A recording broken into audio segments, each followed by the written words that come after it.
think I would let you in. Why wouldn't you let me in? Why wouldn't you? Let's go with that. I didn't want company, and I certainly didn't want yours. Why? I didn't bring the kids with me. I didn't know that. Come on. You didn't come over and drop them off. Oh, kids, my house ain't no freaking fire station. Oh, my God. I just want a timeout. You're the one that said, yeah, it's okay. Well, it was. Have all the kids come over. It was for about 24 hours. And I just want a little bit of time away. And I didn't want to eat. I didn't have nowhere else to go. You're 2 miles from my house. You didn't have anywhere to go. I didn't have anywhere to go. That's just... He just showed up at your house? I called. No, you called first. Oh. I'm coming over. Now, did you say okay? I didn't talk to him. Oh. Yeah. You know how well he picks up the phone. Especially when he knows it's me. He picks up for me. Why would you give me the head? You got a better chance of just showing up. I just wanted a few minutes of adult time. Come in, I'll sit, I'll play with the dogs. I'll even let you play guitar. You wanted a few minutes of adult time? Yeah. And I'm the first person you think of? Yeah, well, you're closest. We're buddies. Age-wise, you fit. I knew there weren't any kids at your house. Just dogs. We could talk, hung out. You don't like my dogs. I love your dogs. They don't like you. Yes, they do. They always come up to me. Trey, I'll play the voicemails in a minute. Trey, did you adopt that dog that Johnny brought up Friday? No. Because off the air, you said, you seemed pretty adamant you were taking that one home. Still might. The one with the tooth? Yeah. A little bottom tooth, one of them to stick out. That dog's got a question. That dog walks around looking constantly perplexed. Got an underbite, but only its left canine stuck out. I think the right canine was missing. Well, that's why you show off what you got. Yeah. What kind of dog was that? A wire hair terrier. Mm-hmm. He or her? Yes, she. You gonna get her? I'm thinking about it. How many dogs do you have left? That's not the way I meant it. That's not the way I meant it. Oh, not the way I meant it, Trey. I didn't mean it that way. God, you're an a-hole. I'm sorry. I really didn't mean it that way. You give Trey credit because he'll there's no expense that he'll cut on when it comes to his animals and medical attention. Right. He just seems to put down a dog about every 6 weeks. I'm sorry. I've had just a bad run. Well, they were old. I mean, not as bad as the dogs did. Well, they were old. And to have Great Danes who live in 12, 13 years is pretty remarkable. So you're going to go adopt Otis? I'm thinking about it. Actually, Otis. Johnny just called me right before we went on air and said an owner surrendered a Great Dane and wanted to know if I was interested. So I had to take a look at that. So you're not going to get the little Otis? I still might. Here. That's a good tooth. Always lead with this side. Anytime I go to Glamour Shots, I go, hold it. About falling into my jaw. I run through that. I look thinner that way. I actually felt better over the weekend because I knew that dog, as hideous looking as it was probably going to get a home because It's you have an affinity for underdogs.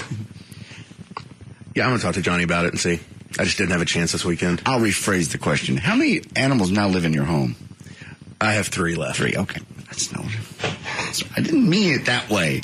Just the way it came out. So Otis is going to have to eat it because you wanted another Great Dane? No.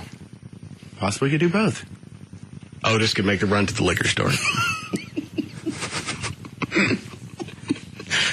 As soon as JD looked at that dog, he went, looks like a homeless guy. That's all I can think is him showing up at 11:45. I mean, I can't buy beer till noon. I'm a dog. Ain't gonna watch. Laws don't apply to dogs. Come on now. What about smokes? Smoke. You have an ID? That's right. Gotta be over 18 to buy. I'm a dog. Goes right here on my one tooth sticks out at the bottom. I do like the tooth. It's a smoking tooth. Keeps it in place. That way I can play cards and know All right, here's I think JD called me 4 times. Let me guess, you're just giggling as this is going on? You could have let me in. I don't understand why that would hurt you. Perhaps I wasn't home. You were certainly home. You were playing guitar. I could hear it. Maybe the radio was. That was not the radio. I know you're guitar playing. And I'm gonna let you in. Why wouldn't and criticize me at home? I swear. You criticize me up here. You don't like it up here? No, I don't. I just want to get in for a minute, watch some TV, sit around. Just would that have hurt you really to let me in? As your buddy of 30-something years, you wouldn't let me in. You didn't know that I didn't have some kind of medical emergency or some kind of real I know problem. exactly what you wanted. You can tell by the voicemail. They do call me back, seriously. And a little bit of time over there to your place. We've been to the movie, we've been to the park, we played football. We've been to Buffalo Wild Wings. We're swimming for the 4th time today since 7 o'clock this morning. One of the kids just called somebody else an a-hole? No. 7 o'clock this morning. Yeah, one of them dropped the... No. What, Dan? Would never say that. I'm hearing your dad's an a-hole?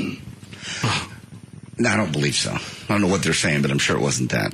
I didn't catch that the first Very time. well behaved. Wild Wings. We're swimming for the 4th time today since 7 o'clock this morning. I'm coming over just for a few minutes, okay? No? No.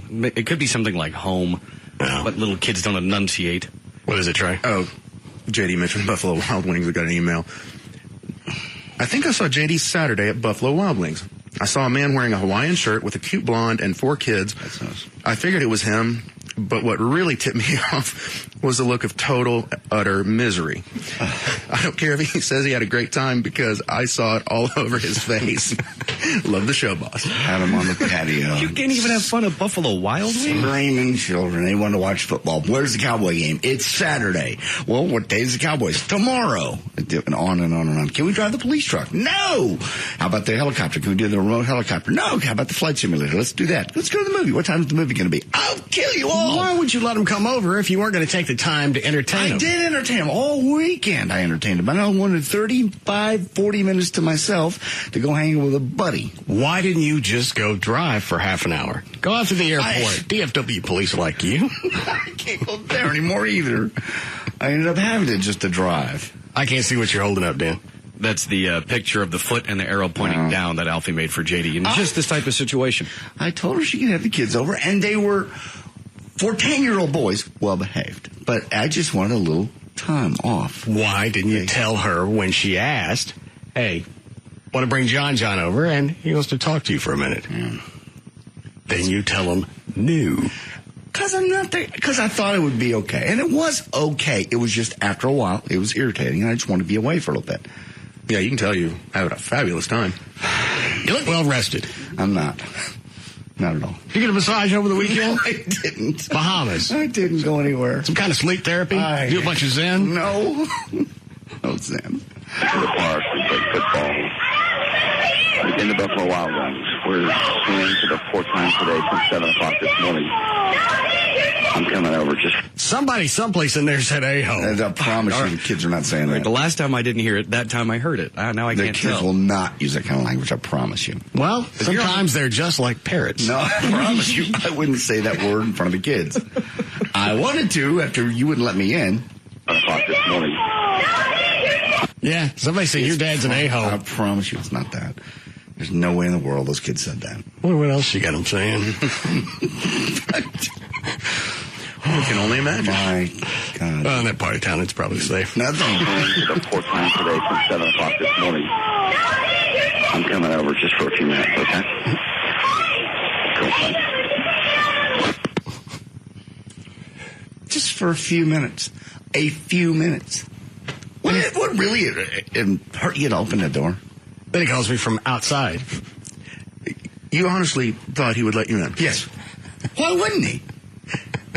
That's about as dumb as me thinking he's going to go to Texas OU with me. No, it's not. It's just open the door and let me sit on your couch for 30 minutes and you're quiet. Is it Black Eddie? Does he want to buy them? What's going on? Yeah, Eddie? Hey, what's up, Russ? Yeah. Man, little man saying your dad's home. He's saying your dad's home. I'm still here in Aho. No. Yeah, he's saying dad home, man. You know that I gotta hear stuff, so, you know. Yeah. Yeah. How y'all doing, man? Y'all have a nice weekend? I did. Yeah. I guess JD didn't. No. No. Yeah, hell, man. I've been dealing with a toothache, man. What's wrong with your tooth? Hell, man. Hell, I don't know what's going on. It's got a hole back there or something. When I looked in the mirror this morning, I seen it, and I was like, damn, I got a hole back there. And then Pat hit me. All right, well, there's always medical attention at his house. All right. Then he calls you from outside. Let me in. Let me in. Why is that? Hey, I know you're home, man. All your cars are here. Your gates are locked. I know you're here. Open the damn door. Let me in for a second. Will you please?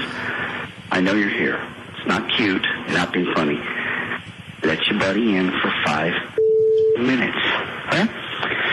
I'll leave. I'm not staying the night. I'll go back there in a little bit. Call me. Let me in. Let me in. No, you're going to have to pull the big bad wolf thing if you get in the house. You got a huge house. You would not even know. I'd have gone in the backyard. I almost climbed over your fence. Oh, that's smart. He's not going to shoot me. Greg Ellis is next door. He might. Oh, no. Then here's the next one. Fine, I'll go up to fucking Walmart. You know. Yeah, it's quiet there. Well, it's quieter than my house. A lot of people always throws them into a quandary. Sandy Beaches or Cancun or Walmart. Yeah. It's the Where am I going to get the most time to myself? in my neighborhood where I can walk around and be left alone for 30 minutes. And it's not quiet, but it's at least peaceful. You know, you say we don't hang out, and then you don't let me in the damn house when I come over. Anyway, all right, whatever. Call me if you want to be social. Wife. You sound, for a second there, like you're going to cry. I'm, at this point, very tired. And I knew if I let you in, if you were that miserable, you weren't going to stay for just 15, 20 minutes. All right, what's an hour? What's an hour out of your day? I'd have helped you with the lawn. I'd have done something. I would have earned my keep. I'm not going to Why bother don't you just go back to your house playing and the guitar? That's my zen. That's when I just zone out and I play. I don't think about anything else, and that's when I relax. Then I could have just relaxed downstairs. You don't like my playing. Why don't you just go home and tell Joy, pack these little turds up and take them? I'm not going to do that. I offered, and they were there, and they were really good. Why? It's They got on don't my sound nerve. good? They're just 10. They're very loud. They don't know from indoor voices. Everything's at this volume. I don't know why that is, but they don't have a quiet voice. And you couldn't tell them to quiet down? Or shut No, up? you don't want to scream at kids that A, aren't yours, and B, are really there to have a fun weekend. Exactly. They're not yours. Right. Send them home. Well, because you know the parents I promised. of those things are having a wonderful weekend while you got to suffer through this, and you get nothing out of it. They give you any cash? No. Oh, well, it cost me about $300. Huh? Do you know what a movie costs for 4 kids? And I left. Another thing. We went to see Igor on Sunday. Or was that Saturday? Well, it doesn't matter what day it was. And Joy had a What's headache. Igor? That's a movie. I'm sorry. Well, I know it's a movie, but what is it? It's just a movie. I don't really remember. Is it animation? It's animation. It's a kid flick. And I just kind of zoned for a few minutes, so I don't really know what it's about. But we were there. You went and stayed with them in the theater? Yeah, that cost $20. That's at the matinee price. Then we had to get drinks. That's another $40 for 4 kids to a movie. I don't have people with kids do it. I really don't.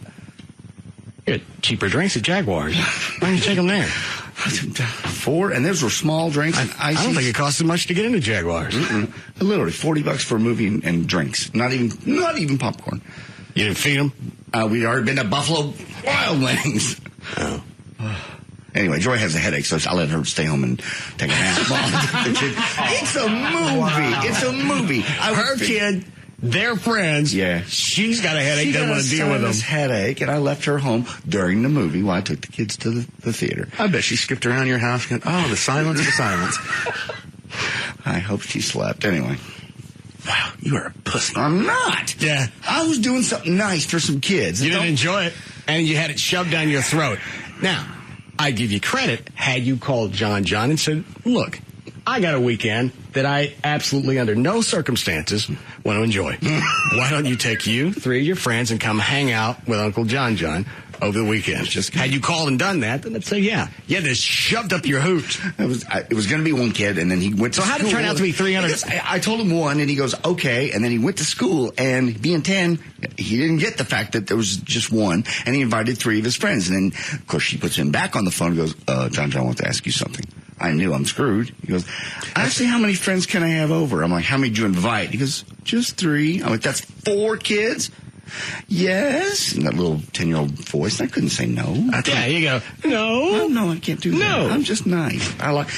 We've had a good time before. We had actually. And that's why she stuck him on the phone. Oh, I know. She knew that you weren't going to get dicky with him. That's why I put her. She came back on the phone and went, well, that was nice. Because she does that to her ex-husband sometimes. She'll go, hold on, he wants to ask you something. Can I stay an extra weekend with Mom or whatever it is? She puts him on the phone. Her ex-husband wants to stay with? No, never mind. She puts him on the phone to ask difficult questions. Talking about John. John. Oh, I thought no. Her ex-husband was calling to be able to stay with Joy. I didn't get a whole lot of sleep over the weekend. Isn't that what it sounded like? Yeah. No. You got sucked right into that one. That's your very own local Nigerian scam. It sounded like it could have been fun. It just very taxing. There's nothing in there that sounded like it could be fun. Well, kids can be fun, and these particular boys are very well behaved. Yeah, they sound like it. Yeah. They sound loud. They are loud. And speedy.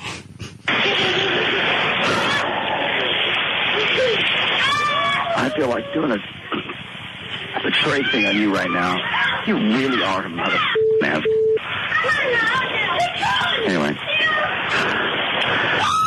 that would have been nice, so let me in. I'm back at the house. Oh, God. Jesus. I enjoyed the part of this message where he had to say, I'm back at the house. Because I'm listening to the message that's come in, and I'm just guessing. It's an absolute mystery. Where could it be coming from?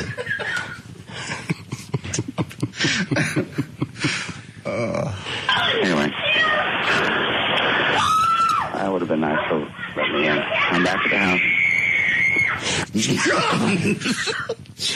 They were wound. That's 5 seconds and I'm already irritated. How about 2 days? And if I let you in the house, you're going to come in, you're going to vent to me, and I don't want to hear that. You're my friend. I'm relaxing. What friends are for. I had a vasectomy for a reason, and it's not to have kids or hear about them. I didn't bring the kids over with me. I didn't know you could have been part of your plan. Oh. Let's go see Uncle Russ and his big pool with all the toys glued to the bottom. I just wanted time away. Line 1 for JD. How we doing, Chloe? Breaking 3. Yes, Darnell. JD, you bitching about watching 4 kids over the weekend? Yeah. I have 8 kids 24/7 with me, and most of the time on the weekdays, they bring in their friends over. So I have 14, maybe 15 kids in my house all the time. But those 8 kids are yours. And they bring their friends, and they all get loud. Well, that's you know what I do? If you put your foot down, oh, wait, you can't do that. Oh, yeah, you tell all your kids to be My quiet. bad. Yeah, you tell all those kids to be quiet, and they sit. I do, too. And they sit And quietly you know on your if couch. parents come up to me, I'm going to tell them to look, if your kids get rowdy at my house, they got to follow my rules. It's my house. If they don't want to follow the rules, goodbye. So what do they do? Just sit on the couch and be quiet and read books? Yeah, when they get loud. That makes you want to leave your own house. Yeah. A house that you pay a mortgage in? No, I don't think so. Why do you have 8 kids? Because of Trojan. They broke. 8 times. He probably just kept the same one. It's my lucky rubber. That doesn't make any sense, but I know. Why would you call and want credit for watching 8 kids 24/7? They're yours. You had them. You wanted them. You get all the joys and tax benefits of having 8 kids. I can't even. All you're out, John, is $300 over the weekend and an absolute 48-hour span wasted. Just on my last nerve. And what'd you blow $300 on? I got the 40 for the movies, and how much at the Wild Wings? I had to buy, Wild Wings was $60. You buy Well, Joy needed a cocktail. That was 9. But you buy 35 wings for 4 kids. That's $30. And, just food, for the food going into the weekend, for the refrigerator, for breakfast, lunch, dinner, sodas. Did anybody offer to reimburse you for this? No, for watching their kids for the entire weekend? I offered. I offered. You didn't offer. You got sucked into this. You're a fool. Well, at one point I just said, it's okay. So, in other words, I kind of sort of offered. And I'm not going to make the parents pay, no. A lot of them maybe don't have the money. I don't know. But no, I offered. They were my guests. I think you got to charge some sort of cover fee just to help balance out what you're going to have to spend on other people's kids. We had a good time. I can tell. That would have been nice to let me in. I'm back at the house. And the irritating thing is, I got to sit at the house and listen to this come through the answering machine. A total of 4 phone calls in your whole weekend. But I got to listen to that. 2 minutes. Luckily, one time you just called from Walmart, so it wasn't that bad. Keep your misery to yourself. I like to share, and I wasn't bringing misery over. I was just coming over to see a friend. That's misery. Oh, they weren't with me when I went to his house. But you're leaving that on his voicemail. That's rude. I just said, that's a half minute of it. it. Please let me in. Just open the door. Nope, sorry. It wouldn't hurt you. Yeah, it would. How? Because you would have told me about it. Of course. I was going to tell you why I was. I'm not the fool that said, yeah, let 4 kids come over and spend the entire weekend. Getting another headache. Anyway. That would have been nice to let me in. I'm back at the house.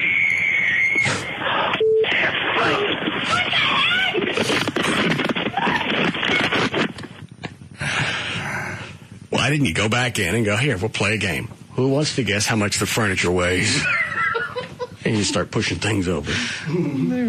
They're just 10. They're just being 10. Could you go lock yourself in? There's no place he could go in his house. There's no place you could go in my house and get away from that noise. No, there's no place.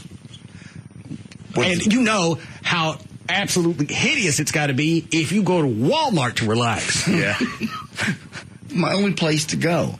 Only place in that area that I could go and get away. Just have some adult time for a few minutes because I wanted to just come sit over at your place. So what kind of camaraderie did you find at Walmart? I just walked and looked at Halloween stuff and they have University of Texas blow-ups and stuff. I almost bought Trey one. I was just walking around. Look at all the Halloween stuff. I wish I was dead. They look happy. R.I.P. sounds good. Oh, what? R.I.P. Yeah, R.I.P. rock. Do we need a break? All right, we'll be back.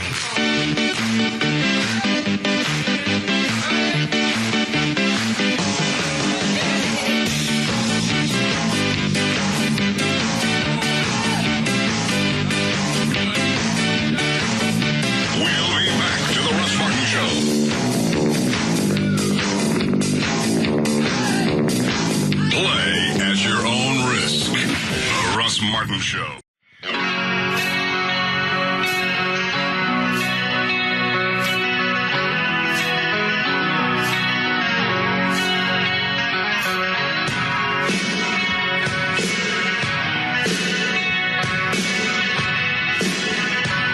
We're back to the Russ Martin Show.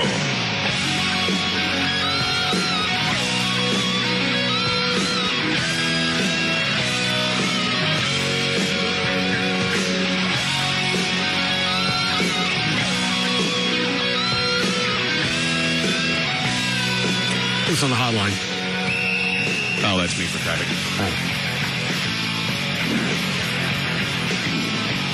All right, what you got? All right, traffic right now is brought to us by Texas Motor Speedway and also by the Las Vegas Convention and Visitors Bureau. Right now, 2 problems to let you know about in Mesquite, 635 northbound at Oates Drive. The 2 right lanes are closed due to a crash, and that has everyone backed up to I-30. And the other major problem right now in Fort Worth, 820 southbound at Trinity Boulevard. Actually, accident's cleared, but people are still trying to unwind back to Precinct Line Road and on the 183. So there's your first check of traffic. I'm Dan O'Malley on the Russ Martin Show. Thank you, Dan. Cooling off just a bit into the 60s tonight, then mid-80s tomorrow from pretty much for the rest of the week. 87 now at Live 105.3. So what's the next shot that we have at passing this bailout? I mean, they're saying they're going to huddle up tonight and try to, twist enough arms, and as soon as tomorrow, try to put it back in front of the House again for a vote. What is the reason it stopped? Everybody seems like it's, no problem, it's going through, and then all of a sudden, no. Fails again. Yeah, last week, you got both parties doing the back pat. when they address the media, we're damn close on this. And any time you have both parties kissing each other's ass, this deal's done. The problem is in the House of Representatives, everyone is up for election in November, and you have people that are worried about keeping their jobs. And the House Republicans have always been a problem with this. But if everybody votes for it, how is this going to be bad for me? I'm going to vote for it. Because you have people who don't understand. You have to go back and explain to your constituents why you were for the bailout. Because a lot of people see this as just bailing out another company or companies when you've got people that can't make ends meet day in and day out. Government doesn't step in and bail me out. Say my company goes under, they're not going to step in and all of a sudden just wash everything clean. Now, you see CEOs that have these golden parachutes and walk out with millions of dollars. You're right. That's who me personally, that's who it looks like we're bailing out. Guys that already have cash. Hold on. What is it, Dan? I was going to say, I think Trey's right, because last week I saw a poll on this bailout plan, and if I remember correctly, it said only 28% of the people polled were in favor of a bailout. So Trey's right. Either people don't understand or they just flat out don't want to pay for it. Turn your mic up in there. Or they just flat out don't want to pay for it. And no one really, that I've seen, has done a really good job explaining what happens if this bailout doesn't happen. All you have to do is watch the markets, and a half an hour before they released the verdict that they weren't going to sign the bailout, the markets dropped before that. Drastically. And then it dropped again right before 3 o'clock at the closing bell.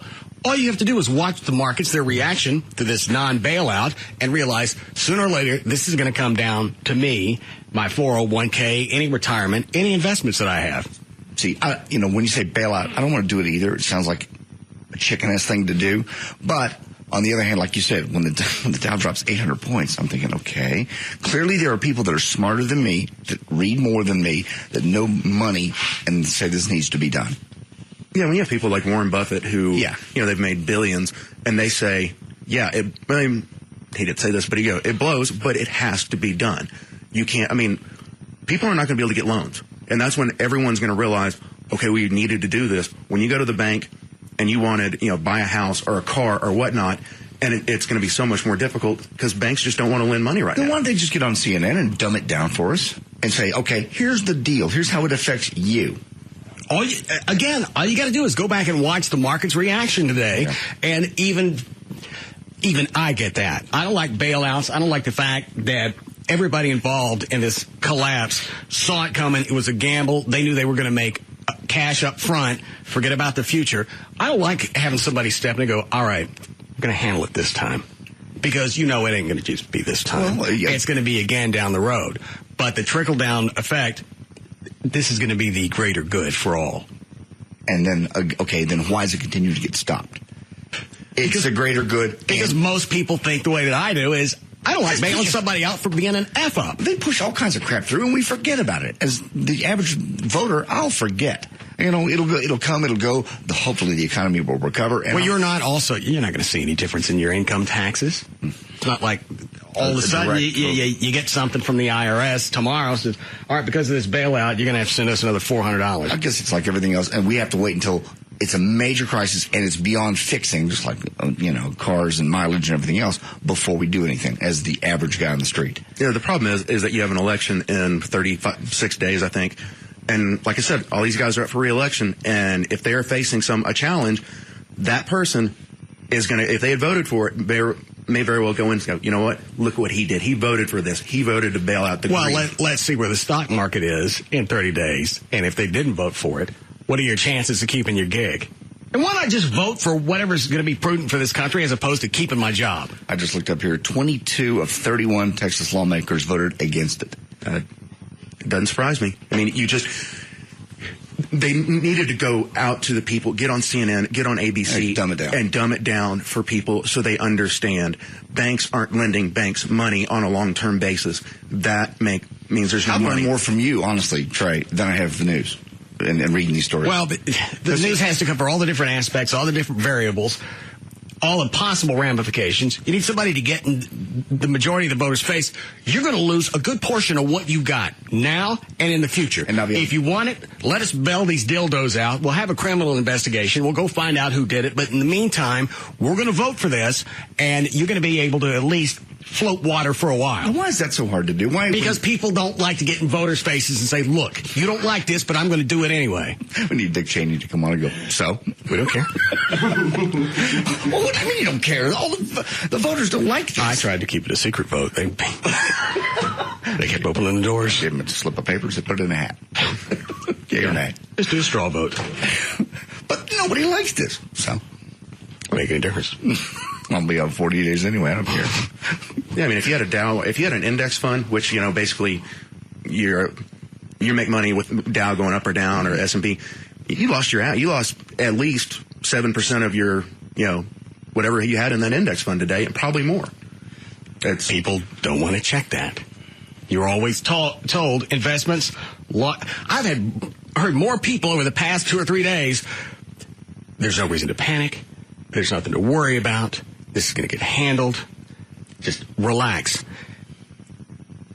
The more people tell me that, the more I start running in circles. Because that's about the time that things are really bad. Okay. Why you tell me there's nothing to panic about? Because normally people don't walk in and say, there's nothing to panic about, unless there's something to panic about. Don't worry, stay calm. Well, I was calm until you came in. What happened? Reminds me, anytime a new management comes into a radio station, the first thing they say is, there'll be no changes, everybody relax. We're dead. Clean out your desk.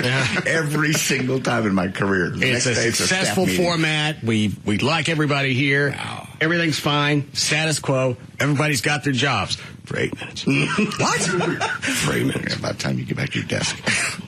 If it's there. It was at KAFM. That was one of my biggest memories. We walked in, new program director, new format. It's going to be okay. No problems at all. Oh, by the way, we have a staff meeting tomorrow noon. Walk in. All the nameplates on the door are gone. For the program director, the general manager, salespeople, everybody was washed. Oh, yeah. You never trust new management when they come in. No. The first thing they're going to say, no problem. We love this format. This is the best. Now, nobody break anything on the way out. That was actually one of the first thoughts I had with Gavin's first day here, because they called that ever-dreaded all-staff meeting. I didn't know about that one. No, you never go to the staff meeting. Well, you had the heads up before, but you didn't tell any of us. Yeah, Gavin got hired because you already knew he was coming. You approved his hire. They asked me what I thought about him. That had nothing to do whether or not to dinner, and they asked you if he was okay to hire, and would you interview him on the phone before they hired him? Yeah, I was there. I think that was a dog and pony just to make me feel okay with the new PD coming in, because they knew I liked Bob McNeil. I don't believe so. I believe if you'd said no, I think that would have been the end of Gavin. Hang on a second. What was that? Gavin. You said it was a transformer. Yeah. What are you doing? Oh, we were trying to figure out there was a big boom outside, so we were trying to figure it out what it was. We were all inside. I know. It was a transformer. Oh, we blew a transformer. Oh. We didn't outside, did we? Never know around here. With us. What, did we go off the air? No. No. I forgot what I was going to ask you. Gavin hiring. About my hiring. When they talked to you, when did you start here? 5 years ago? 5 years ago tomorrow. I knew there was some void in yesterday's date. I walked around the house the entire day. I looked at the calendar. Something happened. What was it? Invasion of Normandy? No. It's not Pearl Harbor. Collapse of the stock market? No. That was a Friday. I can't think of what it was. Gavin. So yesterday was your anniversary here? No, tomorrow. 5 years tomorrow. Oh, well, then it was the dread that I was feeling over the weekend. Oh, we'll have to do something for Gavin's anniversary. Yeah, we will. What was I going to ask you? About it, but you... Do you think that if you hadn't approved that he would still have gotten hired? Yeah. No. If I had said anything that I can't work with him, when they talked to you initially, management, they said, this guy's got to say yes. No, actually, they did it cleverly. They said, what do you think of Russ Martin and his show? Because they knew I had listened. All right. So, I thought it was funny. So what was the reason to have me go to dinner with them? I think because you're the big guy, so they wanted to talk to you and explain to you the reasons that they were, because you had a previous relationship, as you mentioned, with Bob McNeil. What did they tell you? Russ was going to actually call you and interview you? No. They wanted me to talk to him. But I was glad when he called. You interviewed him. No, I talked to him. They said, do you mind? Talked to him on the phone for a few minutes. We ain't on the phone 12 seconds. He asked how big Bob McNeil's office is. It was a joke. No, it wasn't. It was a joke. I'm not sure. I think I was at the station. He asked me to go walk it off so I could see how big it was. No. Exactly. Do I have a window? How big's the desk? Now, what's the staff like? How is management? How does CBS treat you? How big's my office? No. It was because I didn't get a chance. I didn't even see the building. They wouldn't allow me in the building when I interviewed. Why? Because Bob was still working. Oh. Well, he wouldn't have been here. You got a better shot of passing Bob if you're not in this building. You see a lot of places. This was only the same place where you know that no chance of meeting. So so what I understand out of this is they would have hired him anyway. No. I was at the dinner. They said, we want you to talk to him. We want your approval. I don't buy it. Oh, why not? Well, why didn't they ask me about David Lee Roth? Because that wasn't this station. Had it been, you would have told him. That's true. That really is amazing that they didn't sit down and let the top hosts and program directors of talk listen to a demo, so everyone could have gone, are you nuts? You know, wait, because you say David Lee Roth without hearing him do the talk show, you think, okay, kind of hip, Van Halen, well-spoken for the most part. He can't But they had but when audition tapes of him doing the different shows, and if you're talking about replacing Stern, it can't be one of those, it's an in-progress thing. No. You got to have exactly who you need in there after Stern. Didn't you have to hear the Which show? means they knew Roth was going to be an A-bomb, just flatten things out, then you got a better shot. Sure looks that way. Wasn't. They all sat in a meeting, they went, David Lee Roth, nothing but yeah. When the promos started running, the nothing but yeah promos, we're done. We didn't have to hear the show. Gavin, do you think David Lee Roth was or wasn't a sacrificial lamb? No, I don't think he was a sacrificial lamb. I think you honestly think CBS corporate listened to him, heard that show before they put it on, and said, "This is going to be our savior. This is going to be a different direction, but it's going to be as big as Howard Stern." I think they relied on one or two people's opinion, not CBS corporate, but one or two people who were involved up there, and they're the ones that made the decision. Absolutely. Millions in profit sharing lost based on a few people. It sounded like a fancy hire. I'm getting out of here. No. It sounded like a fancy hire. They wanted a quick fix because that's the way society is today. There are a lot of people who have hip, youthful rock images that can do a talk show. And they heard David Lee Roth's audio tapes. That's the problem, if they actually heard the tape. And how do you ignore that and stick him on anyway, unless you're planning on a failure, so you've got time to get a real morning show in there. You have everybody hate the current guy that's on. Cleanse the palate. He's no Stern, so you hate him for that. New people come in. Mm-hmm. You don't hate them anymore because they saved you from David Lee Roth. So how did the grand plan work? Who'd we bring in? Nobody. We finally got Jagger. He's great. That had to be. Was not. They sat in a meeting in a very tall building in New York. I'm not staying here then. Tables and probably deli food brought in. And they came up with this plan. So, Gavin, you don't think they did any type of audience testing, no auditorium testing? They did nothing. I think they did a week or two of demos. And I think one or two people were overwhelmed with, wow, it's David Lee Roth. And I think, honestly, there is a understanding out in society that if people are on TV or they're rock stars, that basically anyone can do radio. They think it's simple, and it's not. It's one of the hardest mediums to do. But they heard his tapes before they stuck him on the air. I know. That's the biggest issue. There was no entertainment value. There were no punchlines. There was no racial humor. There was nothing really for me to grab a hold of. Right. It was just a bunch of crap I couldn't understand. It's like listening to Dennis Miller. Exactly. Well, it was frustrating for me because I had options, and you saw some of my options, and I thought I had good options. You had a lot better stuff than... But Dennis Miller doesn't have a daily talk show. He does. Where? K-Sky? K-Sky. Oops. I never listened to K-Sky. I listened to it driving it home at night just to see if I can... Dennis Miller Daily. Yeah.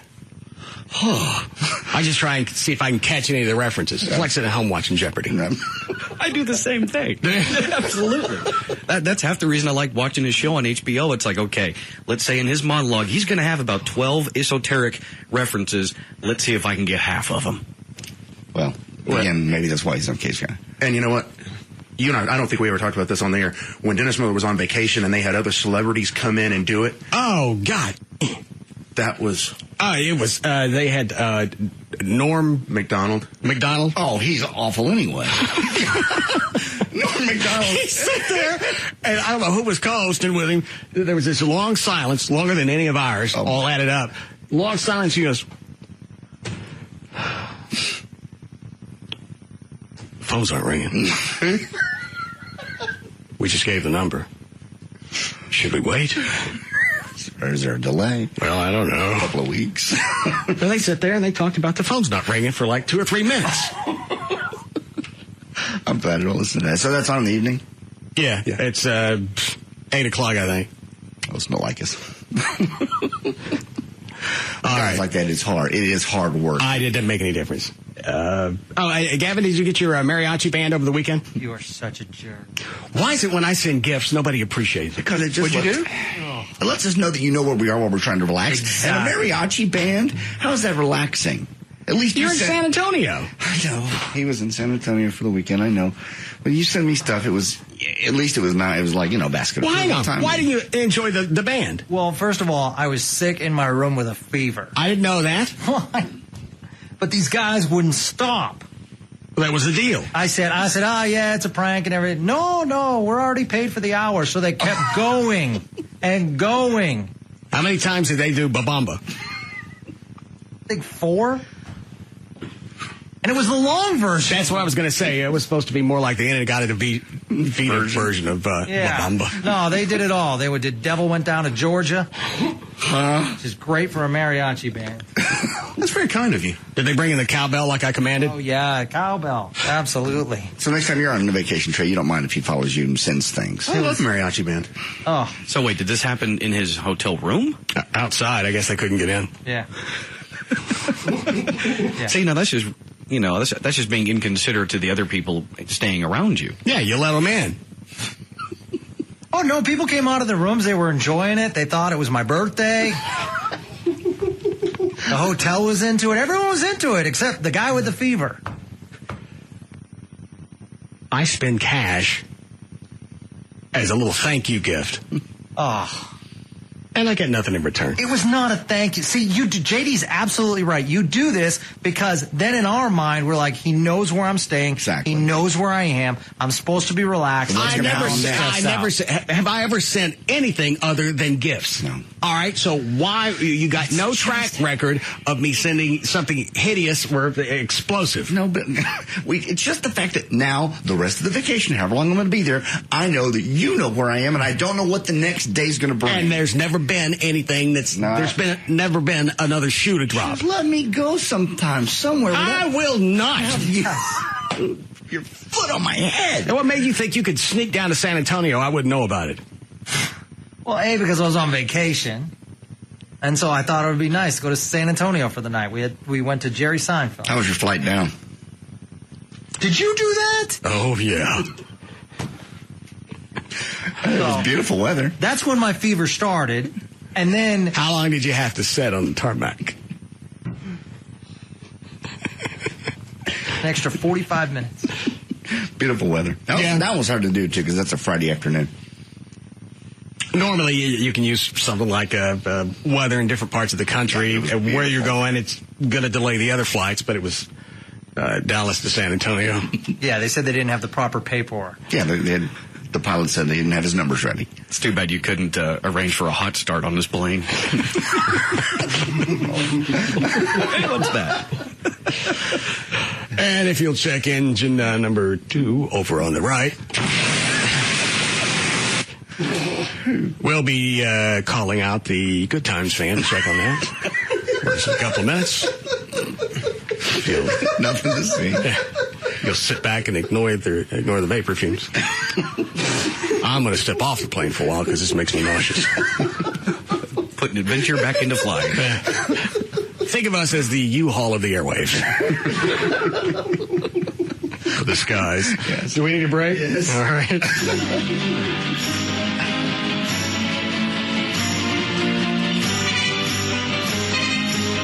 be back to the Russ Martin Show.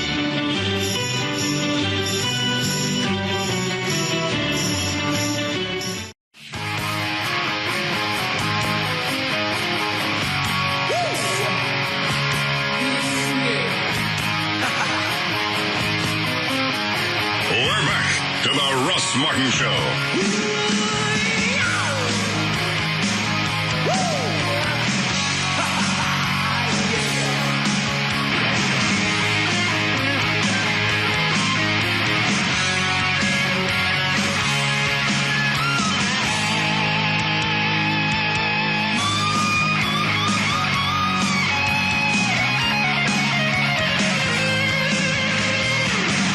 Yeah, Dan said he got a couple of calls, and I've noticed this. You keep saying two things about your weekend. They were great kids, but it was a nightmare. Well, they're great for 10. They're 10 years old, so they were really well behaved for 10. They weren't rude. They were just loud. They were rambunctious. They were excited. They don't normally get to hang out together. They normally don't get to swim where they are. There's no city pool, so they don't get to swim. They don't get to do all this cool stuff that we're doing. They were just excited.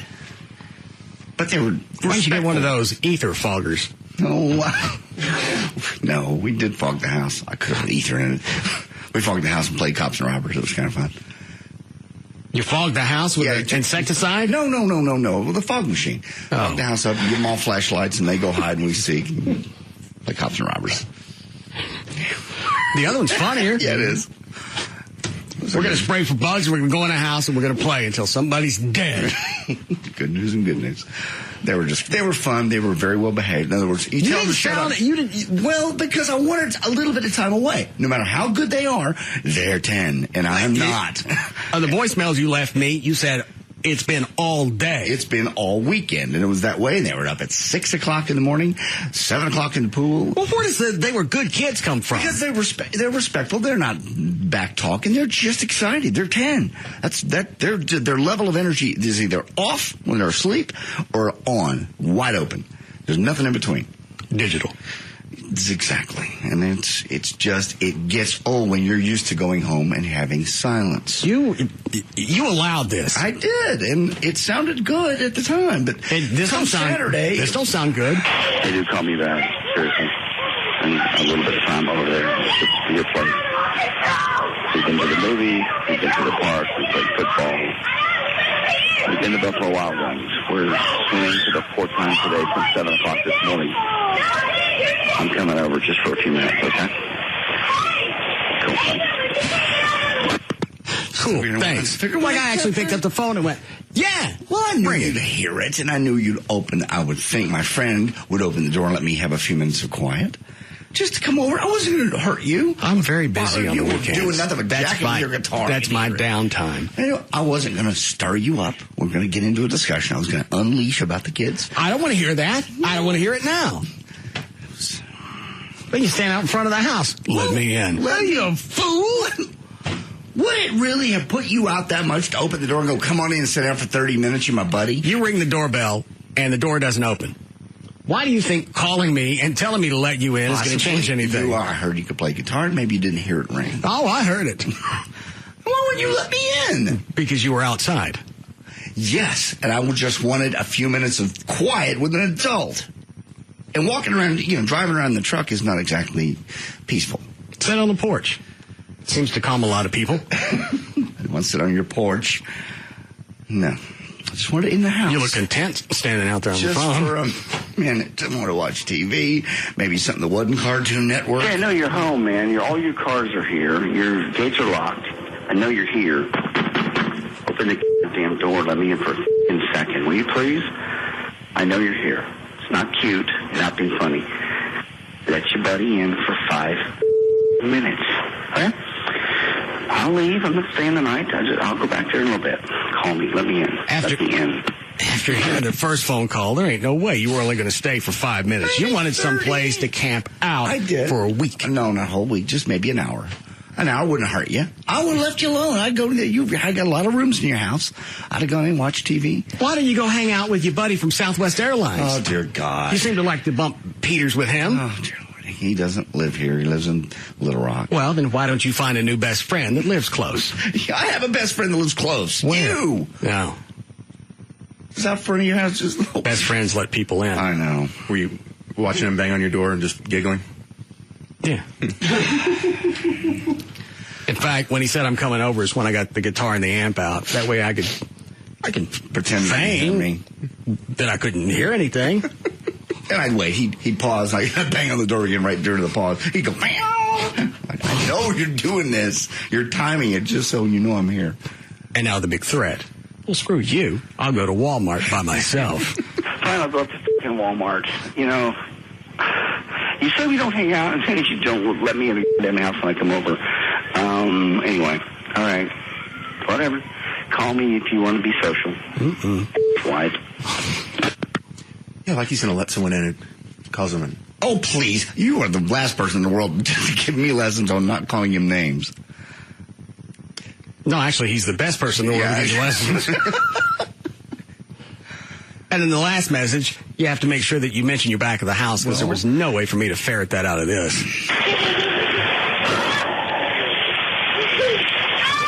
I feel like doing a straight thing on you right now. You really are a mother ass. Anyway, that would have been nice. So let me in. I'm back at the house. There's a lot of places it could have been. Hell, monkey cage. That was going to be the only other option. Sounds like one of the gorillas is about to get out. They were just having fun. They were excited. That would have been nice. So let me in. I'm back at the house.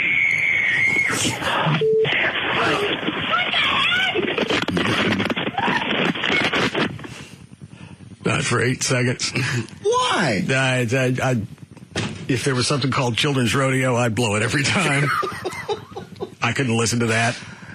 It's hard to listen just on the answering machine. It's fun it's fun when you're your kids. My kids were that age at one point, and there was a lot. Why you keep selling this? Is it wasn't that bad, and all I hear over the weekend is abject misery. It's sort of both sides.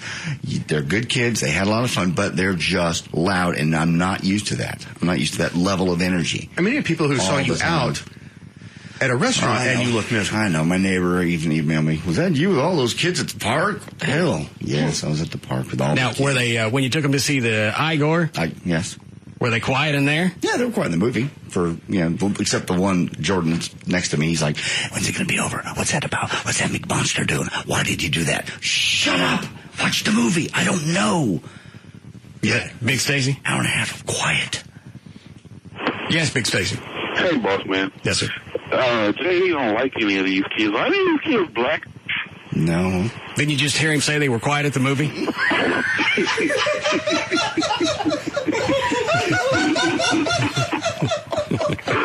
Oh, yeah, right. Okay. Sorry about that. All right. Are you still coming out to the escalator?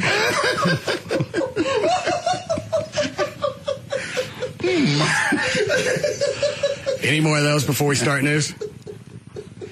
Line 5 brings up a solid point. Okay. Yes, Lee. Yeah, why is JD bitching? I mean, earlier in the week when he even brought this up, you told him not to come to your house. Do I say that on the air? Mm-hmm. Yeah. Yeah, you did. Oh. Because I know we had the conversation off the air, and I was quite emphatic. No, you were very adamant about him not coming to your house. I didn't bring the kid. I wasn't going to bring the kids to this house. I didn't make any difference. I didn't want company. Why? Thanks, Lee. Just let me in for because a few minutes. You weren't going to be enjoyable. You're going to be exactly the way you are now, is irritated, and you want to complain about the kid. I don't want to do that. Why? I'm practicing for the next band gig. Saturday? Have you learned anything new? What were you playing Saturday? I couldn't tell because I was pissed. Oh, I wouldn't play anything. I just turned it on full distortion. That's what I thought. I'd go. The Marshall stack? Yeah, the big silver one? Yeah. Here to the door. And if he let you in, you were just going to bitch about his guitar I'm just going playing. to talk to my buddy. What's wrong with, having a friend that you could just occasionally to have a little adult time with? Talk. Hey, you know what? Here's what happened to me today. But you don't want to do that when things are fine at your house. You want to do it when your house is full of hell. Oh, a little 10-year-old screaming. Yeah. Well, when my house is peaceful, I want to be there. But this weekend, there was no peace. Well, if things work out, maybe you won't have a house to have those kids come over to. Why? Gavin told me that one of the loan officers from WAMU called you and asked you if you were really going to stop paying your mortgage. I told him, I said, what's the point of me paying that? You argued with one of the guys from the bank? Yeah. And he goes, no, you really do have to pay it. I'm like, okay, I'll pay it. It's late. Well, no, it's not late yet. It's 29th. I just don't understand.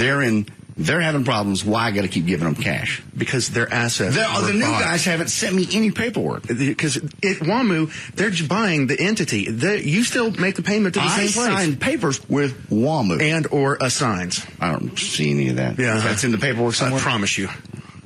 If it's in the paperwork or not, you still were loaned money to buy that house. Even if WAMU were to fail, which they're not, you still owe somebody the money. And saying, I'm just going to take some time off until I get a phone call. Till I get new paperwork. Obviously, the loan officer was a listener. He wouldn't just call and go, hey, are you going to stay current? If CBS, if I lost this job, they're not going to continue paying me. Why? Got to continue paying WAMU. Because you promised you would. It's a contractual obligation. I'll make the payment, I suppose. I just thought maybe while they're in flux. No, don't make it. Don't make it. But you argued with this guy from the bank. I go, while you guys are in flux, why wouldn't I get a month off? Because or two. They still. Well, they're in flux. Go ahead and tell him. They were bought. He won't get it, but go ahead. They're not in flux. They were bought. Okay. Their assets were bought. And do I have any paperwork from the new people? You don't have to. All of those contracts can be assigned over. Yes. It's like when a radio station... They don't have to tell you anything. They don't have to say, hey, okay, the old address where I send the check, it's the same. Right. You still send it to the same spot, and it'll go to the new people. It's not like WAMU's just going to keep it, shove it in one pocket, and go, he ain't paid us. Yeah, they'll take it. They're probably... your address will probably not change where you make the payment. It says WAMU on it. Send it to WAMU. All right. Or don't. It doesn't make any difference to me. It's even funnier if they foreclose. Yeah, and then when you go buy a new... Oh, yeah, you won't be able to because your credit will be screwed. Yeah. Let your house go back. See how it plays. Let the house go back. I just think it's ridiculous. I'll pay it. It's ridiculous. What? I don't have any paperwork with these new people. You still owe the money. They don't even know me. Do you think WAMU had a profile on you? Yeah, I talked to the people at WAMU. Okay, they're still there. Have you noticed the WAMU banks are still open? Yeah, what's that about? Because they were bought. Oh. All right, well, then I will make the payment off me. And also, just to decide not to make mortgage payments based on news reports. Yeah. Well, everybody. That's not going to hold up very well in any type of civil court or when they come stick your house on coasters and pull that bitch out of you. No, I saw on the news that maybe you guys was folding, so I was just going to slow things down. Give me a month while you guys reorganize. I'll spend that money elsewhere. They didn't file for bankruptcy. Okay. Somebody bought them. Which one, Dan? Line 3 used to work for WAMU. Yes. Yes, Brian. Oh, I heard you guys talking about where you have to make your mortgage payment, and if on your servicing disclosure statement it does say that if you don't make your payment to whoever is assigned as the servicer, then they're going to foreclose on you, man. All right, fine. Everybody, just off me. I'll pay them. You can find it on your insurance information disclosure, too. I used to work there. Who reads all that crap? It doesn't matter if you read it or not. You know somebody gave you the money to buy the house. You owe it. I owe Thanks, it Brian. to WAMU. You owe it to somebody. Just pay them and be done with it. All right. Stupid. Anyone can sell your mortgage at any time to someone else. But then you need to tell me. And they will. When they tell me, that's when I'll pay them. I tell you what. Stop paying them. Okay. And they'll probably tell you something. Mm-hmm. That's what I'm waiting to hear. It'll probably be get out. No, I'll pay them. It's money down the hole.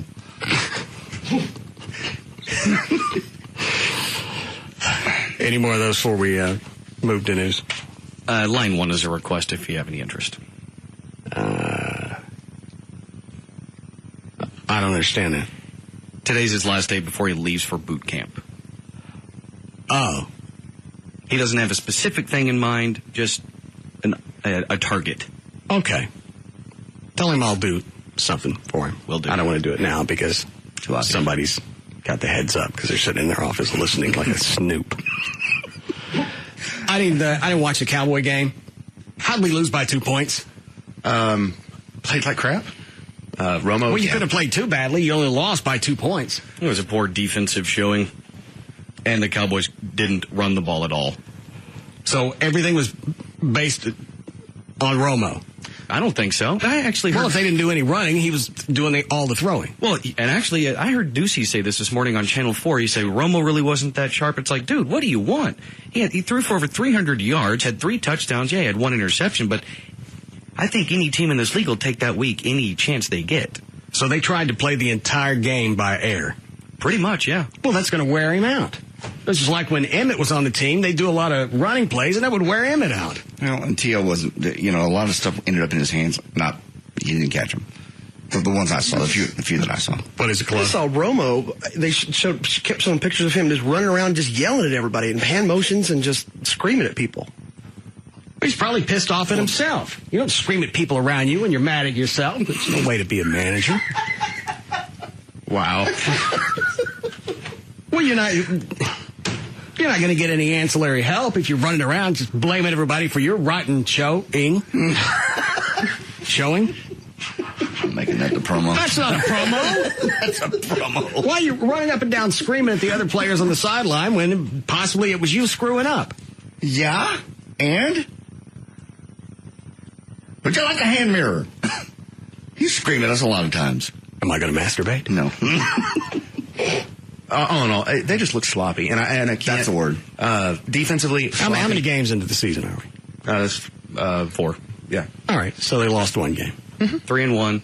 And this is the time of the year, and people in Dallas love to panic. And tell me you did not put my bet down. Put it. Huh? I passed you on all Friday, and I said, off air. Off air. And you told me you didn't. Why do you put that money down? Yes. How much did he bet? 200. Why? Okay, why is it the week Plus the what? Plus the VIG. He's going to owe that, too. Oh, that's right. That's the shipping and handling. Why is it the week that we could have won and you forgot? This is a wash. You eat it. Because I told you. How is it a wash? Because the week that we told him to bet and he forgot. Don't bet and then ask him later, please tell me you didn't place the bet so you won't have to owe it. One time I thought about You're mad when he forgets and you would have won. And be happy that he remembered. And even though I did. And I lost my ass. Well, hang on. You lost $200 plus the VIG. Plus the VIG. So what do I owe you? $220. Okay, fine. Yeah, when you told me off the air you want a bet, I was just praying to God you forgot like you did before. No. I was driving home listening to that game going, okay, they got an onside kick. They'll pull this out. Well, what was the over-under on last week's game? Last week? Or the game that played yesterday? 47. That was the over-under? What was the spread? 11. Well, you were screwed regardless. No. I just thought it was going to be... Everyone thought the Cowboys were just going to absolutely... So was the Cowboys favored by 11? Yes. I was screwed. Well, that was a bad bet. It wasn't a bad bet. It was a great bet. No, that's a bad bet. What? Trey will back me up on this. 11 points? Yeah. They got to win by at least 11. Everybody thought they were going to walk you away. to be able to get your cash. Right. Everybody thought they were going to walk away with this game. I'm sorry. If it's the NFL and there's a double-digit point spread, typically, if not 99% of the time, you're taking the quote-unquote underdog. Where were you Friday? Well, the bookies do that for a reason. They put that big of a spread because they don't want to eat it. So that was a nice little $500-600 weekend with the kids and the Cowboy game. I hate life. And I got to pay a mortgage payment. You owe it! Roll it into this week. You'll be fine. Yeah. Who are you playing? Is it Tampa Bay? Yes. Shoe in. Bet it all. Let it ride. All right. 500 on the Cowboys, no over-under. Okay. 500. You want to wait to see what the spread's going to be? No. Place the bet today. Okay. Actually, During the break, go out in the hall. It's Cincinnati anyway. Oh, Cincinnati, I'm sorry. Yeah, Cincinnati. That's right. The winless Cincinnati Bengals. That sounds like a Are trap they game. winless? Good bet, JD. Are they winless? Yes, they are. There you go. $5 on the Cowboys. You got it. All right. I'll throw some cash down, but I think I'll wait till later in the week when the real people come out. Smart move. All right. You ready to go with news, Dan? Yeah, sure. You doing okay, Cliff? Breaking 3. All right. 446. Dan O'Malley's here with news. Thank you, Russ. News today is brought to us by Verizon Wireless, where I will be Saturday from 11 a.m. to 1 p.m. That's Verizon Wireless at 8420 Highway 377 in Watauga. And also brought to us by the Good Guys Car Show at Texas Motor Speedway, where Chloe will be on Sunday from 11 to 1 p.m. How'd your parents go Friday night, Trey? Was that this past Friday? No, it was a Week before. At a Duke's. Oh, that's right. I'm a week off. But that went okay? Yeah. No problems with the crowd? Did you go through the haunted house next door? Because I heard. Let me finish. I'm sorry. Any jitters? I was a little bit nervous when they started asking, had to ask people questions. I didn't know we would have to do that. And, of course, I'm the first person they stick the mic to, so. Well, you got past that. Yeah, I blew, but. Well, good. You'll be performing this weekend with the band at my auto shop. No, I can't wait. That'll be good. You're singing at a yard sale. What's a big deal? You were Dukes. You did great. I saw you. Okay, I don't have a problem talking to people. I don't sing. I don't rap. You've done fine in the past. No. You did the Irish song with Dan. You had to get beyond scat face. And that blew. I think the crowd enjoyed it. Everyone enjoyed it. Everybody got into it. Yeah, people came up to me afterwards and said, less Dan, more Trey. Shut up. What time is the yard sale? I think we'll start about 10. Okay. I want to have section 2 just for my stuff, like my adult things. So I've told you no about that already. What's wrong with that? You're not bringing all your dildos out to there may be kids that show up. I will have an adult area just for me, and I'll make sure only I don't know what is. First of all, I don't even know if, even for charity, I can sell those things in Plano. The sex swing? Sex swing videos, and I have some... What kind of videos? Well, the DVDs are all adult videos. What? What? Who's on it? I have to look at them. There's a box of them that Bruce brought up here, and I've gone through some of them, looked at some of them, used some of them, and then there's nothing wrong with them, nothing on it. I didn't shoot anything on the DVDs. You can't just go distributing pornography. I'm at a yard sale, and I'll have an adult area. I'll maintain it. How are you going to do that? You going to set up one of your tents? Yeah, I'll have a little tent, and I'll make sure and set it up over one of the drains in the shop. No. Be easy cleanup afterwards. Not going to be one of those. JD has a nice little viewing area. Separate area just for adults. And I'll have the sex swing out there. I'll have DVDs, some toys that are not used. And how are they going to know? What kind of guarantee are you going to give somebody that most of these toys haven't been up your hoot or inside various hoots or double hoots? Several of them are still in the boxes. I'm not going to sell a used toy. That'd be gross. No, why not? People buy used clothes. Not quite the same. I'll have my own little area. Why? You're not setting up a sex palace at my yard sale. I'm making money for the foundation. And believe me, that sex swing, that thing costs $500. It'll bring $100, $150. Why are you getting rid of it? Because I have 2 of them. How'd you do that? You enjoy both getting one and try and meet in the middle? No. Bruce from Amazing Superstore brought me one, and then they came out with the new model. He brought me a new one. But I never used the old one, never set it up. So I have the new one now. What was better about the new model? It's got double bungees, and it's got better stabilization. What did the other one have? Struts? No, it had a single bungee. This has a double bungee and has a big cord in the middle, and it's more stable. It's wider. So you have, the other one's kind of, it's more like a lounge chair versus a folding chair. No. I'm just trying to help. Have a yard sale in front of your house and then tell me how it goes. I can't do that in my house, my neighborhood. Well, I'm not selling dildos and automotive repair. Snap-on is for tools. Just trying to help. Okay, I'll bring other stuff. He sent a list of all the different things that he wanted to sell. I went through the garage and through the upstairs room and things. Hey, do you think the pricing's okay and all this? Yeah. You're not selling those. I don't understand how long why is the not. I'll get about 15, 20 items, including the DVDs. Perv Clearinghouse? Well, it's just trying to help. I'm trying to help the foundation. You know? Why just give me the cash? Have the yard sale in front of your house with all your goodies. Do that in my well, why is it you think you can have it in front of my automotive shop? Do it in your shop. You can't do it in the neighborhood where kids are running around. There are going to be kids out there. I'll watch my area, and I'll make sure no kids get in there. I have that little white tent I can pull up, and I'll rope it off, and nobody but adults get in. What? Are you going to set up a viewing area? No. Well, people aren't going to buy DVDs unseen. No, that's good. You could look on the label and see what it is. It's mostly chick on chick and a few two guys, one girl, that kind of thing. What else? There's some blacks on blonde things and things like that. And those you didn't want to keep. I have... JD's not a fan of propaganda. I have... God. Thanks, Dan. Oh, that's just too fantastic to watch me.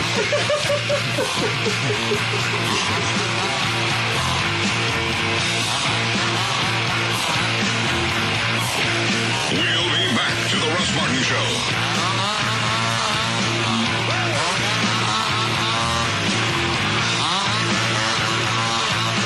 Contenders come and go, but there's only one afternoon champ. The Russ Martin Show. Call it Paul Bubba Sparks. Booty, booty, Yeah. booty, booty, rockin' everywhere. Booty, booty, booty, booty, rockin' everywhere. Booty, booty, booty, booty, rockin' everywhere. We're back to the Russ Martin Show.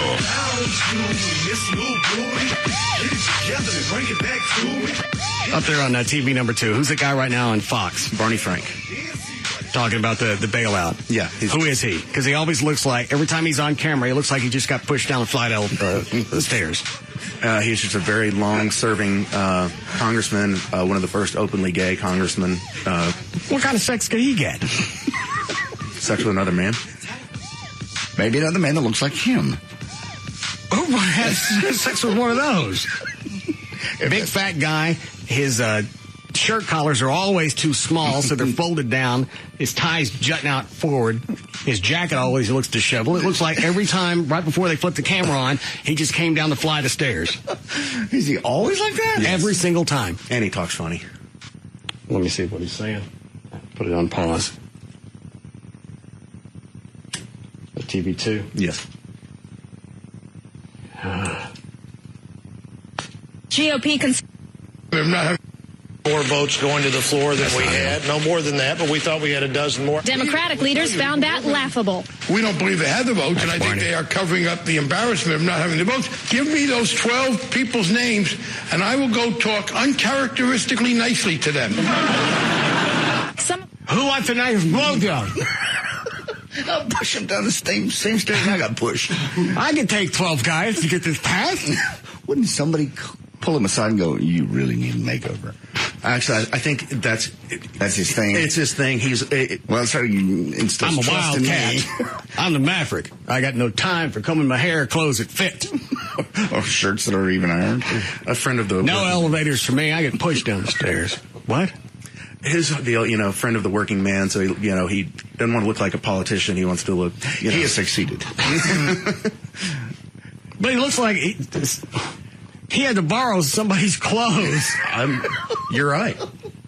No, it doesn't fit, but I'm getting wear it anyway. It didn't do it to me. Hold on a second.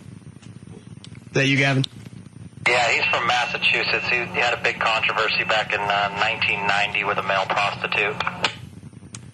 Well, it seems to be rampant up there.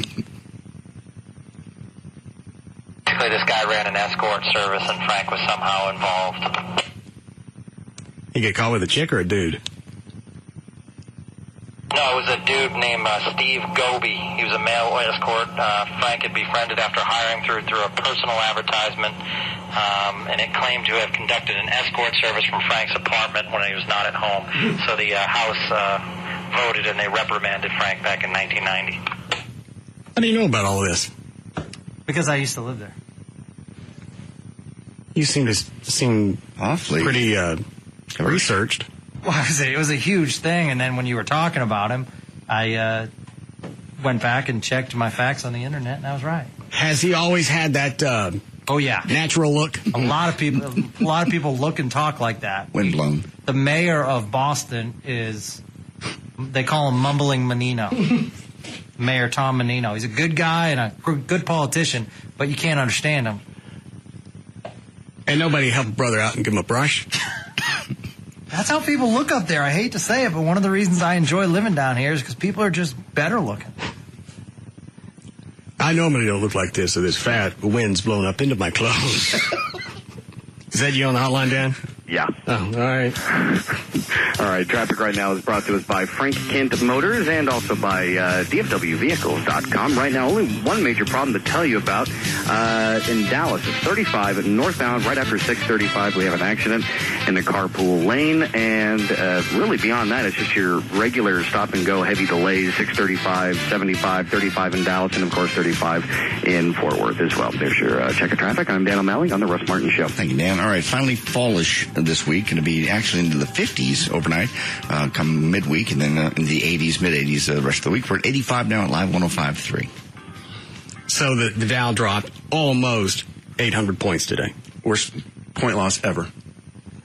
And you don't think any of the Republicans that voted against this bailout are going to realize, hey, this is my voters, my constituency might figure out that the reason for the drop in the Dow was because we didn't vote for the bailout, and I'm not going to get reelected. You would hope. Because right now, they're not voting for the bailout because they're more worried about their reelection and how you're going to go back and explain to your voters why you wanted to bail out a bunch of people who were making too much cash. You would hope their constituents would call them up and go, hey, we were wrong. You need to vote. Constituents don't call. People don't do anything. They watch the news and they react to it. And they react. They said congressmen have been getting more calls and emails about this than they have anything else in like the last 5 years. Who's the head against this? Pelosi? No, Pelosi's for it. She's for it. Okay, Bush is for it. She's for it. Who's against it? It's the Republican. Enough of Congress. Well, the I mean, Republican. is there a head? Is there a central figure? Not really. I mean, it's just... Now, are they... Because Barney Google, when he was doing his press conference, he said, I'd like to know who those 12 people are. Are these blind votes? No, what Steny Hoyer, who is the House Minority Whip for the Republican Party... Told you. Said in that... When you say whip, you mean, does that stand for something, or is he a token dude, or what? When you're the whip, you are the one who you get the party in line, which he obviously did a poor job, and you get them to vote the way you want them to vote. Okay. You're the strong arm. All right, I got what the whip is now. Okay. What'd the whip do? He said there were 12 Republicans that had told him they were going to vote yes, and they ended up voting no. And what Frank was saying is, give me those 12 names, I'll go talk to them. Got it. Persuade them. And the problem is, there are people who really think you leave the government doesn't get into the market, you let the market sort all this out, and capitalism sooner or later will take effect and it'll work itself out. Who are those people? Well, and that might be accurate, because anytime you've had a dramatic shift in the economy, it always finds a way to balance itself. People make adjustments, and it's just the is it ebb and flow? Mm-hmm. You have that. So theoretically, they might be right. But people are thinking right now. Well, the problem is, for it to work itself out, you're going to have to go through a recession, a severe one. You hear really smart money people going, this has to be done. Absolutely. So do this for a living all day, every day. But you have people who are just fundamentally... I haven't listened to Mark Davis, so I don't know where he stands, but conservatives, the real fundamentalists, think government should stay out of the market and let it work itself out. You also have to think of the ramifications. And initially, I didn't like it, and I'm still not hip on taking $700 billion and buying out or pumping money into an industry that blew it on their own. And they did it out of speculation and greed. And that's going to be the hardest thing to sell me. But if I also see my retirement going down this pisser, I'm going to let those guys go, let the government do the bailout, and then have the criminal investigation so we know we get who we need to. Absolutely. And that seems to be the most prudent way to go, but for whatever reason, we don't like to say that word. I think if they would just call it something else besides a bailout, that just has such a bad connotation to it. Happy plan. Here we have a happy plan. Surplus. Gift. A plan to buy mortgages. I mean, just something, which is really what they're going to do. An investment. Yes. We're investing into the country. We're investing? How much is that going to cost me? Well, there's going to be a return on this. Return. So we're not just giving them the money. We're buying these stocks, and we're getting an interest rate on it. When are we getting that money? Huh? When are we getting that money? When's the return? Oh, never. But on paper, it looks neato.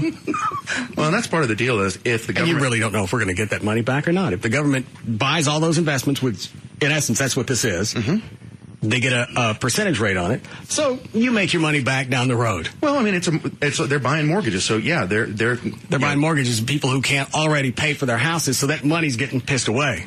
But there's also a deal on this, is that if the government buys your mortgages, your bad ones, you have to give them stock in your company. So their companies ain't worth dick. Well, some of them are. I mean, you're talking... they can take the stock I got in CBS. I don't even know them anything. I mean, but when... Take it. Here's all of it. Yeah. I'll even add a couple of zeros. But like the big Bank of America, Chase, the ones that are still thriving, if they buy their mortgages, they're saying, all right, that's fine. So the government's even going to buy mortgages from banks that are still fluid. Yeah. Just so those banks will start lending money to other banks. Got it. So they know that there's some type of reassurance. Yes. Confidence in the economy. Liquidity in the market. We're effed. All right, Dan, you ready to finish news? What? Line 4. Okay. Yes, Wayne. Yeah, I'm like JD. I've figured out more on this with Trey's analysis. But the one thing that Trey is not mentioning is the Senate and the House of Representatives are ruled by the Democratic Party right now. All right. As far as the vote today, they did not even need the Republicans to show up if they had every Democrat vote for the bill. See, I'd also heard that, and it looked like that was just posturing. You're going to have all the Republicans vote against it, so you can go back to your voters and say, look, we didn't vote for this bailout knowing there were enough Democrats to go ahead and pass this through, and the economy would get the boost that it needed. But back in 2004, John McCain and a whole bunch of the Republican Party told them that the Freddie Mae, Fannie Mac deal was going to swim up and bite them right in the butt. So McCain gave them the heads up on this 4 or 5 years ago. And they also turned around and they told them that, they started naming some of the people that were getting so-called campaign contributions from these two companies. And they told them it's going to wreck the economy. Well, that was a question that JD asked weeks ago. We saw this. Somebody didn't do something. Why? There's no good answer for that, and I don't want one. Because it's going to do nothing but piss me and everybody else off. You're going to give me one, and it's going to irritate me. But go ahead. Because it was so popular. I am so livid. It was so popular that people were buying houses. Everyone wanted that ride to keep going, and the easier you made it for people to buy houses, that's what everyone wanted. And McCain did say, hey, and it wasn't just McCain. It was dressing on a window store with no stock. That's all it was, is you dressed it up, you showed these people, we can get you into a home, you'll have to put no money down, we can do interest-only financing, you got no liability here. And you're going to have obviously a lot of buffoons who knew they couldn't afford it, went ahead and went that route. Well, then things went belly up. Again, because we've said before, because you have bankers in nice little suits that'll tell you it's okay. Okay, you do this all the time. It must be okay. But somebody somewhere had a computer model that went, hey, this is going to crash. Was it McCain? Obviously, they had the heads up, and they let it happen anyway. All right. You ready to go, Dan? Do you have any happy news? Birthday. Love birthdays. Monday, September 29th, 2008, birthdays today. Erica Eleniak turns 39. She, of course, from Baywatch and from the Beverly Hillbillies movie. Jill Whalen turns 42. You remember her? She was from The Love Boat. Yeah, the Captain Stubing's kid. You got it. Yeah. And also turning 51 today, Andrew Dice Clay, and Bryant Gumbel turns 60. Mike Post, the man who wrote the theme songs to one of Russ's favorite shows, The Rockford Files, along with Hill Street Blues, the Law & Order series, Magnum P.I., Quantum Leap, Riptide, The A-Team, and The Greatest American Hero. He turned 64 today. Jerry Lee Lewis turned 73. And Larry Linville, today was his birthday, but he died back in the year 2000. He, of course, from MASH. He was dead? Frank Burns? I didn't know he was dead, no. And on this day in history, back in 1976, Jerry Lee Lewis celebrated his birthday by popping off a few rounds of his .357 Magnum. Problem is, his bass player, Butch Owens, got 2 of those rounds in his chest. I didn't know that. Never shoot the other guitar player. You're going to shoot somebody, it's the bassist. Or the drummer. And amazingly, Owens survived, and Jerry Lee was only charged with setting off a firearm within city limits. Wow. It's like a Dick Cheney deal. Well, maybe they found out it was a bass player. Let it go. And on this day in history, back in 1982, the Tylenol poisoner claimed his first victims. There were a total of 7 deaths in the Chicago area over a 2-day period before authorities determined that extra-strength Tylenol capsules had been laced with cyanide. It's funny, you go back before that, there's no tamper-proof anything. There wasn't even on food, like milk, there wasn't any seal. Nope. As soon as you pull the cap off, it just everything set open on the counter. But again, I remember when that happened. It's just like everything went to, the childproof lids and the double seals, triple seals, now wrapped in plastic. It takes an hour and a half to get into things now. Well, even when I'm adding oil to the truck, you take the protective cap off, then it's got another seal on there. Tamper with oil. That's their wine. What do I care if somebody sticks something in it? I don't know. It must have been anything that comes packaged must have a double seal. All right, go ahead, Dan. Did you hear about Paul Newman? No. Did that 83-year-old bastard die? Yes, he did. Is he on your list? Yes, he was. Why are you giggling? Yeah, you said you wanted him off your list. You traded him to me for Amy Winehouse. No, I didn't. When did I? No, I didn't. Yes, you did.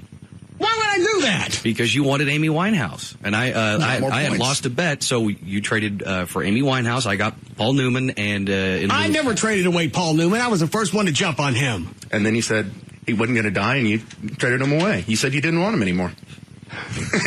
What is it about these old people? They die. Get a little cancer and can't quite make it. Somehow, when you get rid of them, they die quicker. I'd forgotten, but now they bring it up. Yeah, I remember you doing that. No, I didn't. Yeah, you did. Yeah. He lost some kind of a bet. Because the last time we mentioned... Amy Winehouse has a lot more points. The last time we had mentioned Paul Newman, you had said, I'm so glad he's on my list. And we told you then that, no, sorry. By the way, will you put Carlos on your list and then trade him away? Dr. Venegas? Uh-huh. God, Trey. It seems to be a magic. Diabolical.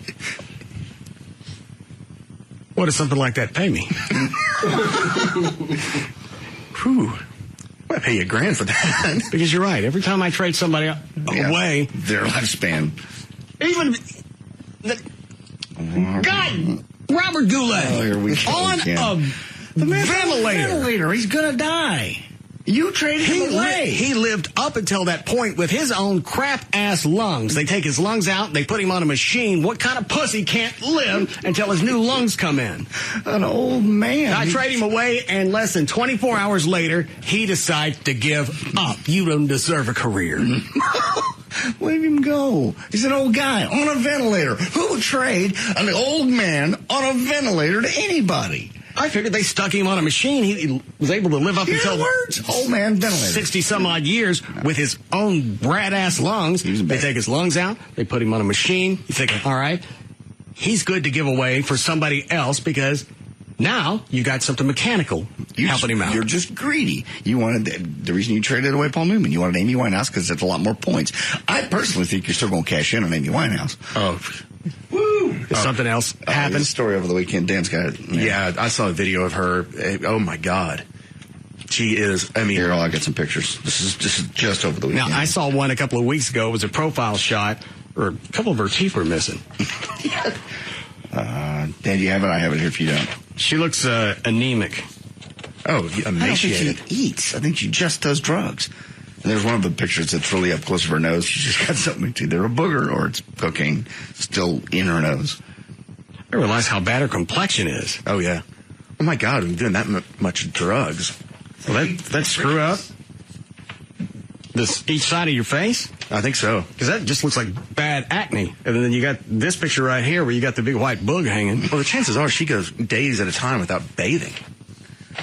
It's Thursday night. She was back in her usual form, punching at least one person, maybe two, and sobbing because her life is a mess. Amy was at some charity event called the End of Summer Ball. Well, that's the time that you go wail on people at some fundraiser. She was there to sing backup for her poor kid, 12-year-old goddaughter, who was making her singing debut. A memory made in heaven, I'm sure. Witness says, quote, "It was tragic. She seems totally wasted. She was jumping all over, and the poor girl was just trying to sing." All right. Who was the idiot that booked Winehouse for this event? Her own family. Yeah. Same issue. I don't think anybody's booking her anymore. I think she's just wandering through life, bumping into things. That's just so And sad. why put her out in front of a bunch of kids knowing that she stays coked up most of the time? And I guess, when you get to that level, no one will listen to you, and there's nobody just to pull you back and sit you down. Forcibly take you to rehab. I realize her song about rehab is no, no, no, and she's going to come out and do it again. But maybe she got sober for 30 days. She did it. She's already been through rehab. I thought she wouldn't go to rehab. No, they checked her in. She stayed in rehab for almost 30 days, I think. Came out, looked okay, looked healthier. It was. It went 2 weeks later. Then all of a sudden. So why not stick her back in for a longer stint? I think this time she won't go. Well, good. Well, if you get the way I can compensate for Paul Newman. I'll be damned. He's just an old guy. It's not that many points anyway. It's still 17. 16, 17 points, yeah. What was it he actually had? Cancer. Stomach cancer, I believe. Huh? I believe it was stomach cancer. Yeah, but he's still doing his charity work, and a lot of his, in fact, I think most of the proceeds from his salad dressing and popcorn and all the stuff all go to his charity. Yeah, he's given over $250 million to charity. I saw that stat, and I was like, wow. His family would be pissed off. Stupid old man. Give away that cash. Fine, you're going to kick off and leave us. Go ahead, Dan. All right, by the way, don't let it worry you too much. You're still in the lead for the Deadpool for this year. What's the score? You have 93 points, and I'm in second with 85. Where'd I get the 93? You got the Stephanie Tubbs Jones, the congresswoman who died with the stroke in the car wreck. She was 42 points. And then, of course, Christian Brando, you added him legitimately, and he was 51 points. Have I got any points? Yeah, you have 30. You had Suzanne Plachette. Okay. I'm over, aren't I? Yeah, then so was Chloe. You're what? Over. I mean, I haven't had anybody. I got 0 points. What happened to Robert Goulet? That was last year. Oh. Figure you try and carry him over. Time to let it go. It's last year. No, that gave me the title last year. So thank you. All right. Dan. Willie Nelson and his Farm Aid Board of Directors, which include John Mellencamp, Neil Young, and Dave Matthews, sent an open letter to Congress asking them to give $1 billion of the $700 billion bailout package to farmers. To grow weed. The letter points out how farmers are the first rung on the economic ladder. So if we help the farmers, we're certainly going to help the economy. At least that's what they think. And now they're not going to get it since they didn't approve it anyway. I believe I'd check his fields. Willie's? Yeah. I don't think he grows it. He just buys it. I don't understand how he goes to any county anywhere and they don't stop his bus. Everywhere. I think it's just a standard. As soon as he hits the city limits, that bus gets stopped. You would think that then he'd get arrested more often because God knows he's got it on there. Now he's got to have a decoy bus. Who was it? Tom Wopat over the weekend got arrested too. From the Dukes? Yeah. For an ounce and a half. I asked, who goes to an airport with anything illegal and get stopped at an airport? They're going to go through everything. How stupid are you? Wherever you're going. Well, hang on. How did they catch him? He was going through, I'm not even sure. I'm not sure the story said that. Just caught him in an airport check area. An ounce and a half, they say that's not even enough for like one cigarette. Is that a ticket then? Yeah, it was. $500. Yeah, he was busted for pot possession at the General Mitchell International Airport in Milwaukee last week. According to TMZ, he was busted at a security checkpoint with 1.2 grams. Police gave him a $500 ticket, which he then just paid on the spot and said, "Thank you very much. See you later. Goodbye." I still don't get how they would catch that. Was he storing it in a shampoo bottle? Probably just something in his... Because that seems to be what they go after. Probably just something in his bag, and they flipped through to see, something. They opened it up and went, that looked like dope. I mean, you look at the crap they get through security when they just do testing. I'm sure you just thought, I'll roll the dice. Yeah. Fake hand grenades. It just seems to me you wouldn't bring dope to the airport. I don't know. It's just calling me crazy. They probably have some Middle Eastern guy go in right behind Wopat. Carrying a bomb over his shoulder. Yeah. I told you not to carry the weed. Dummy. Duke boy. I'll be going now. By the way, do you have a lighter? Right now. Well, a lot of hip-hop artists have come out in support of Barack Obama, but Obama hasn't talked a lot about his feelings towards hip-hop since the presidential campaign heated up. In a recent interview, though, Obama told MTV News, I enjoy hip-hop, but these days I don't have the time to listen to it all the time. He did say a while back that he has artists like Jay-Z and Kanye West on his iPod. He added, I'm a little older than the hip-hop culture. I was there at the beginning, but I was already getting older. What I've appreciated watching this hip-hop generation is to see how entrepreneurial they've been. I don't see Obama getting down with the hip-hop. I'm sorry. Well, and again, if you're trying to stay away from any type of race association, the hip-hop community is not one that you're going to embrace, especially when everything is bling-bling and explosives and handguns. I have a lot of black singers that I enjoy. Sammy Davis Jr., for instance, love all of his tunes. Right, then I enjoy supporting the portion of the hip-hop community that the entrepreneurs and the ones that aren't shooting each other. I love them when they don't have guns. I make faces every time. I pause every time a rap star goes down. Just why I don't say a lot. It's funny that people just want to target him. What do you listen to? Oh, my God. You can't even answer that question. That's going to seem racist. I listen to hip-hop. Oh, hell. What are they going to call me? Regardless of what you throw on there, you're going to, well, if it's a bunch of Willie, well, you're trying to be white and appeal to the Southern culture, or if it's hip-hop, well, we knew that you were black. Proves it. Daniel? Heavy metal's probably the only safe thing. Yeah, I guess. I'm waiting for the Chinese democracy to come out. They said like all Americans. Axel. I read a deal where they said that might actually come out. That's not coming out. They said he's in talks with Best Buy for them to be the exclusive. I thought it leaked. Part of it leaked. It did on the internet, and there's also a deal that's going to be a He's theme been song. jacking around with that since Winklow. 96, 97? At least. That long ago. And what is the hang-up? Nobody wants to play with him. I mean, they're going to release this album, and it's probably going to have 45, maybe 50 seconds on it. You can get studio people to play with you. Obviously not. You can hire somebody to play with you. There was nobody in Guns N' Roses that wanted to stay with him after, what was this, Fitz? Yeah, but he bought the rights to the band, and then he went in, he basically forced their hand and said, you sign this, or we're not going forward. And so Slash, Duff, and I forget who else, they basically signed over all the rights to Guns N' Roses to him. And it was like almost a blackmail deal. Well, and what's he got left? He's got an 11, 12-year-old album that ain't never going to get played. He's still delusional enough that he thinks he can put Guns N' Roses back together and it'd be a viable band. So he thinks Slash and who's the other one? Duff McKagan. Yeah, he thinks all those guys are going to come back. No. He wants to replace them, but it still be Guns N' Roses. Guns N' Roses. I couldn't agree with you more, but that's the same thing with the Dukes of Hazzard when they slipped in Coy and Vance. There we go. It's two guys. They never knew they're a bunch of rednecks. Bo and Luke going to go to what do they do? The NASCAR circuit? They're going to go off to the NASCAR circuit, and these two guys, just rednecks, they'll be all right. How'd that work out for you?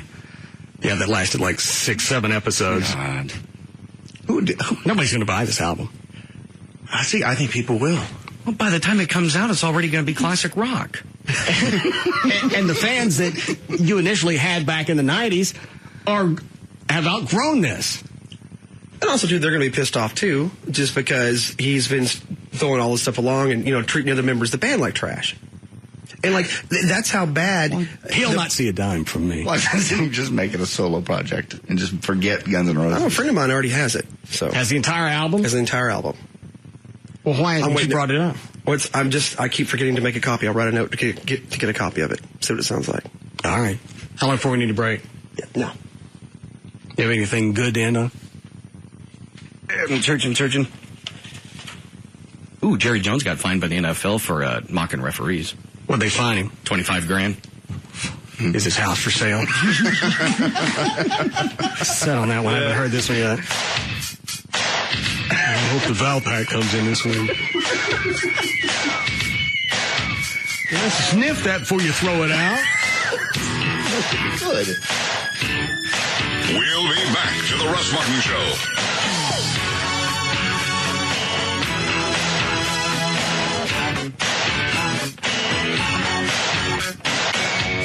We don't know what's next, but we do know it'll be good. The Russ Martin Show.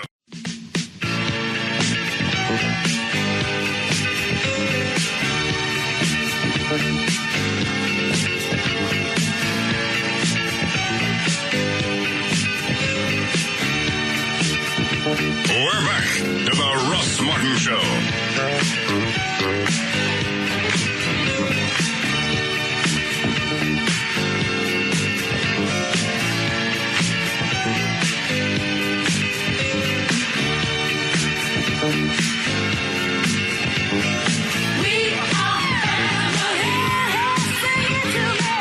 All right, what did Jerry say?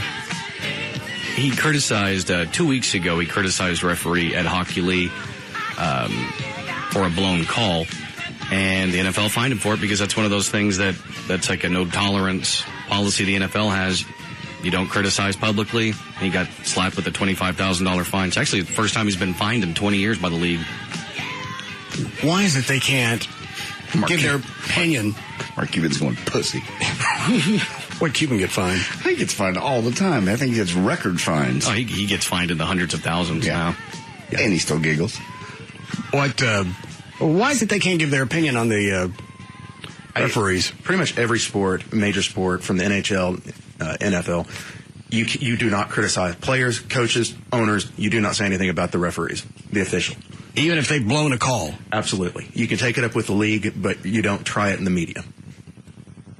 Now, was Jones right? The ref blow whatever call? Oh, absolutely, yeah. Even the referee himself, Ed Hockley, from a couple of weeks ago, came out and said, that was my bad. I blew that. I'm very sorry. No, it didn't. Well, if you admit it, okay. I mean, you come out and you said, all right, I screwed up. Like, I saw a call yesterday. Well, why Jones still got to pay the $25,000 if the guy that blew it? Well, because like Trey said, their policy stands. Doesn't matter what the referee says publicly or not. You still don't go into the media and criticize it. Well, they come up with $25,000. That's like fining me and going, all right, give us whatever's in your ashtray. Well, it's fine. $3. All right. And I bet you learned your lesson, mister. Yeah, there's no way what you've done. that Jerry's going to run off at the mouth again. I would never say another word. $25,000. And you know, maybe it's sort of like, at least with the NBA, because that's where we have the most knowledge because of Mark Cuban. Maybe this is the starting point, and if it were to happen again, then it would be up from there, like a step program. I don't know, because you don't hear this happening a whole lot with the NFL because the coaches and the owners know not to do it. What? Somebody's on the hotline. Grab that, Dan. What's Ray? Plus, with the NFL and the Players Union, there are certain levels where, like for a first offense, it cannot exceed this amount. And that's probably, $25,000 is probably the max he could be fined for a first offense. Now, if he did it again next week, I'm going to guess it goes up. How heinous was what he said? It doesn't matter. You can't say that ref obviously blew that call. No. Why would you, whatever, why make it $25,000? Why not make it something that everybody would at least go, well, that's kind of $250,000. Well, and like I said, with the NFL, it's part of their union deal with the players. There are certain limits to fines as far as where it is, if you're a first offender, second offender, whatnot. So Jerry Jones can't even give his opinion on the way a game was officiated? Nope. I did not know that. You can say they did a great job, but if it's a negative, no. Players can't do it. All he said was the guy blew the call. He didn't call him a sucker or anything like that. Nope. Like I said, you can file Is it more if you call him a sucker? I imagine that would, warrant a little bit more. All right. That's $25,000. That's like, you're already up for a murder. You might as well kill everybody in the house. They only put you in jail once. $25,000 for Jerry. I mean, it's nothing. He's an oil man and he owns the Cowboys. It's laughable. You don't know. It's all police. It's still $25,000. And that's a lot of money to you.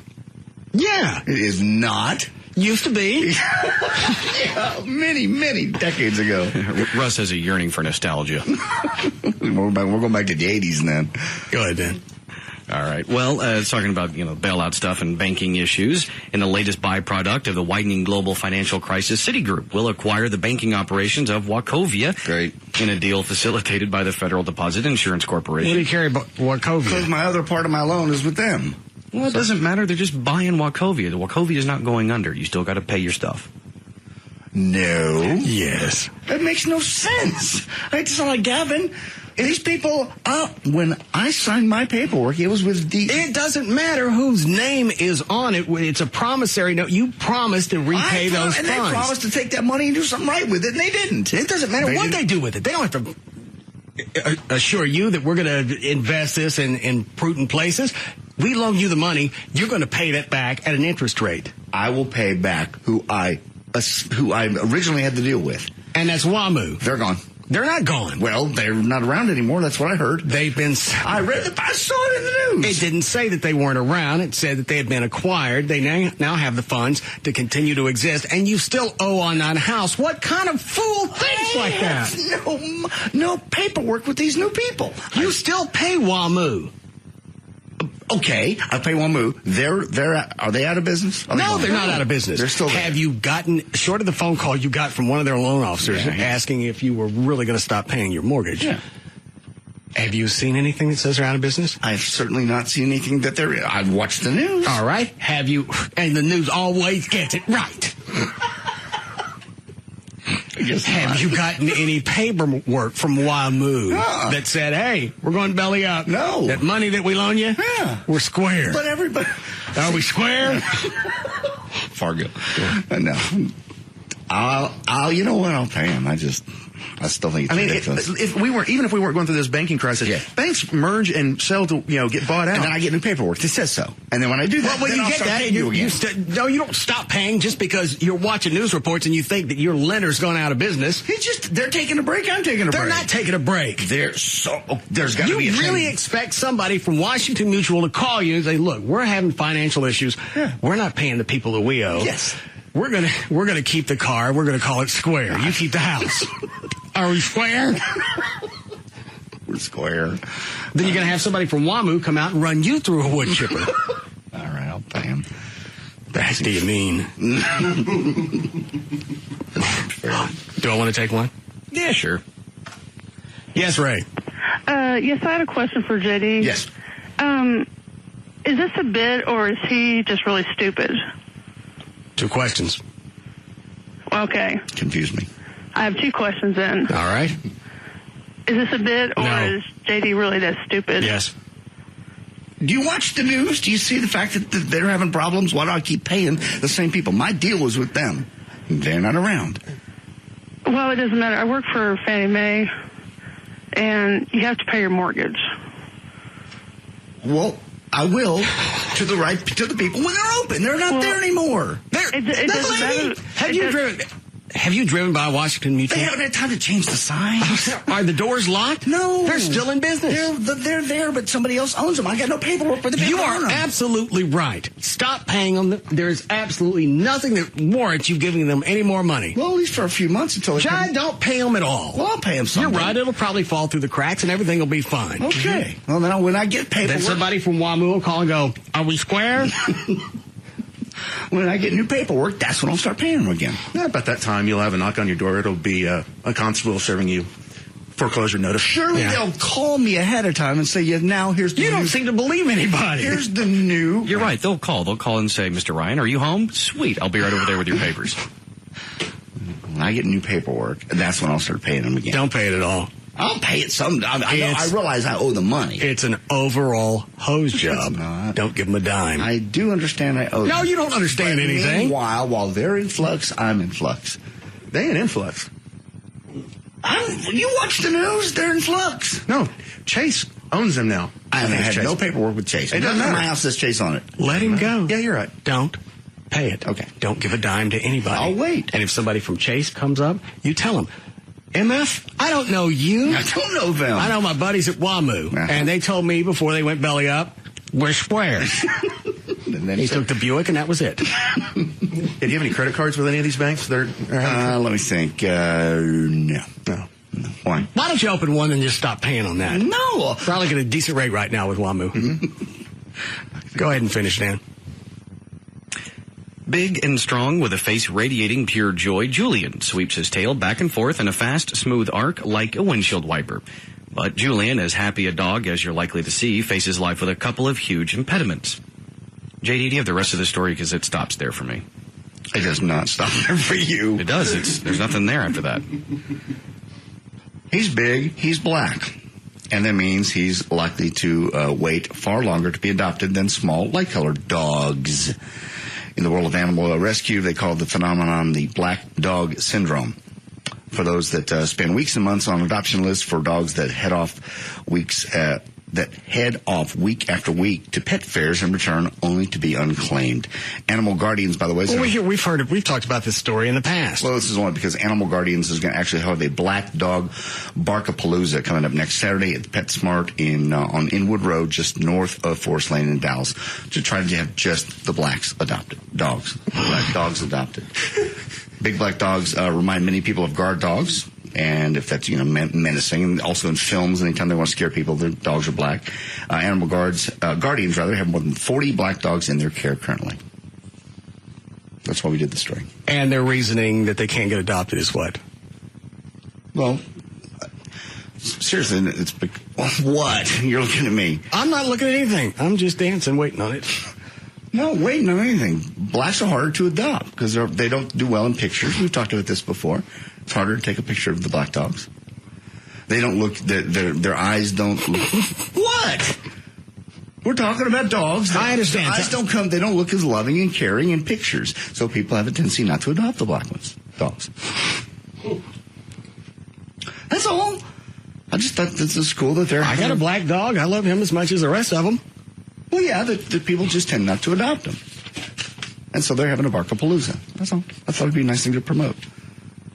Okay. That they're having a time to come get the black dogs. We're so close on a couple of others. I'm not going to just blatant, like you don't have a bank full of me saying stuff. Well, it didn't just grow. Disappointing, I got to say. Well, normally I don't see him coming. This is kind of telegraphed. What, Dan? Trey? Some editing, we might be able to fix that. Probably so. I was talking about dogs. Everybody knows I was talking about dogs. Not tomorrow. Ain't gonna be no dogs left in that story. That's all it was. Never heard of dogs. All right. Damn. Well, a recent survey found that the average executive only takes a 35-minute lunch break, which is 7 minutes shorter than the average lunch break taken back in 2003. That's because they take vacations every 16 to 18 days, i.e., Gavin.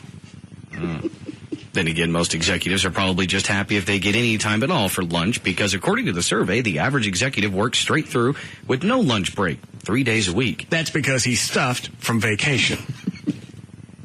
Time off in San Antonio like he took this weekend. Initially, Gavin said last week, I'm only going to be off a couple of days. Yeah. He was going to do... He was off all week. Yeah. And every time I call him, same response. I never take vacation. I hear this from you every couple of weeks. That's when he's off. How many days a year are you required to work? You are crazy. You are crazy. I took Wednesday, Thursday, Friday off, and Wednesday, Thursday, and Friday I put in about 3 or 4 hours of work. Where? At my house, answering emails, getting back to people. Didn't you put Chloe on suspension one time because he said he was working from the house? It's a different situation, Chloe, compared to me. All right, well, hit me to it. I'm the vice president of talk programming for this radio station. So we should hold you to a higher standard, and if you're going to work, you'll come where someone can see what's getting done. No, I had vacation. That's what you're not getting. I had vacation days to take care of. I had to take care of them, otherwise they go away. How many vacation days a year are you supposed to take? 3 weeks. How do you get away with the rest of them? You're crazy. Just because I'm not here doesn't mean I'm on vacation. It means you're not here. What you do with your free time is of no consequence. Well, like for instance, October 12th and 13th and 14th, I'm going up to New York on a business trip. For what? For the Edward R. Murrow Awards. Are you up for something? Yeah, we won the award. Who did?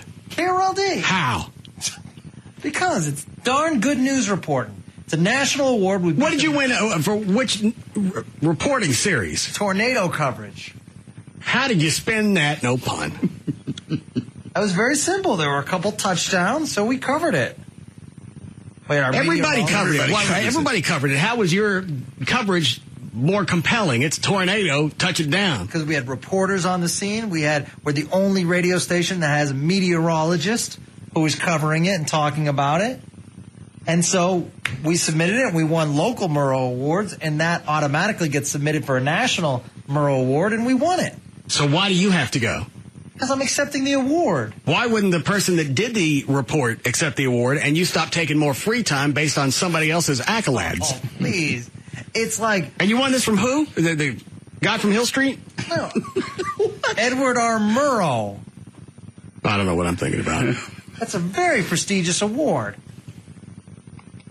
So why wouldn't someone like Brian Purdy, He didn't want to go. Or your news director? He's going. Why are you going? Because I'm accepting it's the first time the station is going to be 82 years old a month from tomorrow. Well, how fascinating you can remember that, but you can't remember the one for this station. Oh, Jesus. No. Which station makes more money for the chain, this one or KRLD? I don't want to talk about that I stuff. wouldn't either. That's damned embarrassing. No way. KRLD is a very solid radio station that does very well, both financially and reporting the news. Left out one thing. Ratings. No, we do fine in the ratings. We do fine in the ratings. Quit that spin, because then people are going to not believe that. Are you guys using a different rating service than Arbitron? KRLD does fine. We like to do KRLD ratings, where we ask everyone at KRLD. Everybody on the 5th floor at Fitzhugh, we ask them. Their favorite station. Almost weekly. We go around. Number 1, 5th floor. I'm surprised Gavin's not printing up KRLD T-shirts saying KRLD. We're fine. Really? It's a strong station. Lots of bricks and...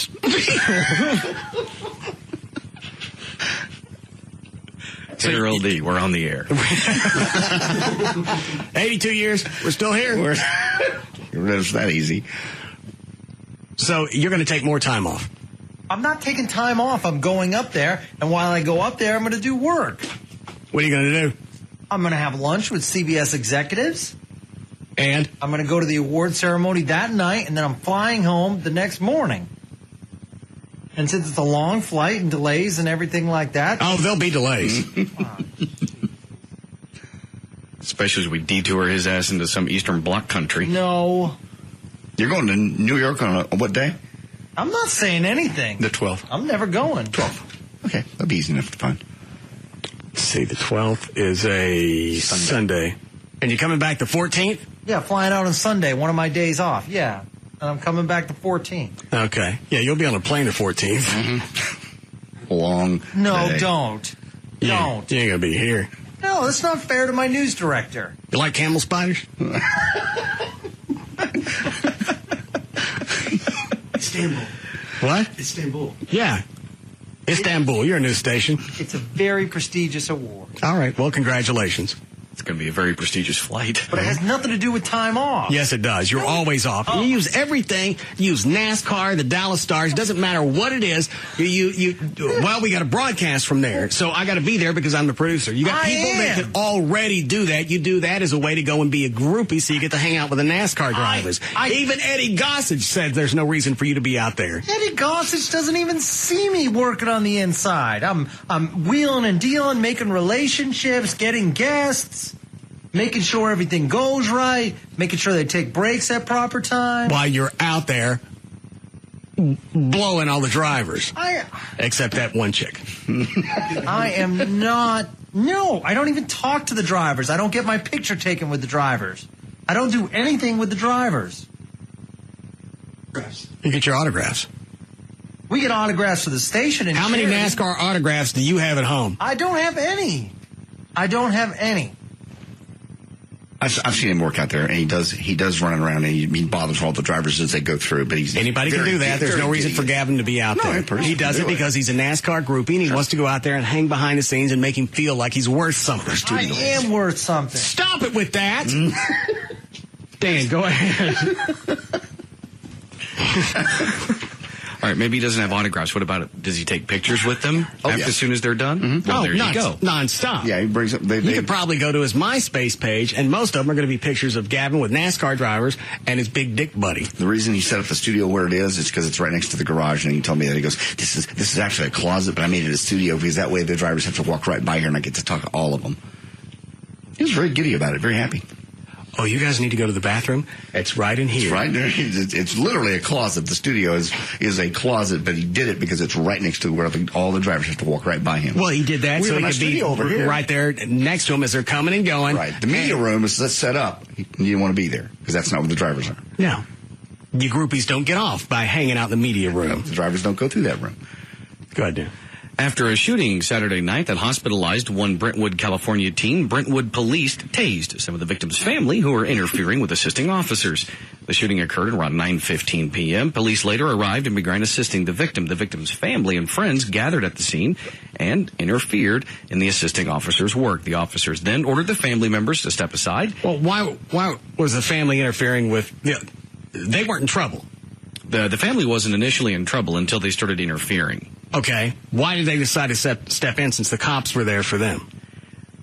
I really don't know. It's one of those things that I guess they're angry, upset, just wanted to get as close as possible. I've seen that happen on cops, where the cops show up and people that have nothing to do with it can stay out of the way, get right up involved. So the victim's family in this case got cooked. Basically. Yeah. Oh, several of them at the same time. Oh, yeah. Actually, they interfered in the assisting officers' work. The officers then ordered the family members to step aside. When they did not comply, police responded by tasing some of the victim's family, including his father and sister. As the brother was getting tased, the dad approached and asked him to stop tasing his son. That's when they started tasing the dad. Well, they acquiesced. They had two of them down. It says at one time they were tasing them both. Oh, so they didn't stop tasing the kid just to tase the father? No, we have extras. Plenty of tase guns to go around. Both of them laying on the ground zapping at the same time. We have one more. Anyone want to step up? Man, this looks like dinner theater with puppets. It's a nice bonding experience, hey, Dad? Remember that time we both got tased? I just think now the tasers are kind of like the in thing. You really don't get hurt. You really survive it. And it's a way to stop everybody. I think cops are just a shade quick on the tasers. Because, again, if I hit you with a baton, that's going to break bones. That's going to leave marks. If I shoot you, obviously what's going to happen. But if I just tase you, it's kind of fun. You make that really cool noise. I'm here to preserve the peace. And as soon as you'll be quiet, we'll have it. Now, yes. I'm going to shock you until your belly button comes out. Because they've told us in training that's when you're done. I can put my arms behind my back. You sure you can? What is this audio you handed me, Flo? It's Gavin out at TMS one time. I think when you called him one time, and he was, I think he had a little too much to drink. All right, Gavin, how does it work if you go out to TMS and you get toasted? It was after I was working. I think it was still during broadcast hours. I was on a break. Getting fried. It wasn't fried. I was probably tired. What cut is it, Chloe? One. It's only about 9 seconds. Yeah, but I'm not a heavy drinker. You're plowed. I am not. You've been out. That's doctored audio. That's nobody's touched that. That's doctored. It's not. No. That's a pretty substantial claim against me. Listen. Yeah, but I'm not a heavy drinker. You're plowed. I am not. You've been out.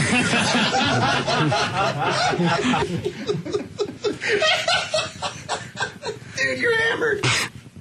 That's Chloe calling you hammered. Yeah, we just had you try. We brought in an expert witness. Bye. Breaker. All right.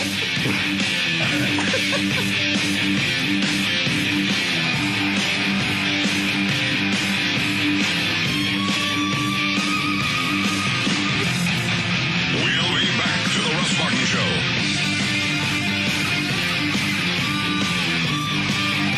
This soap opera gets better and better. The Russ Martin Show.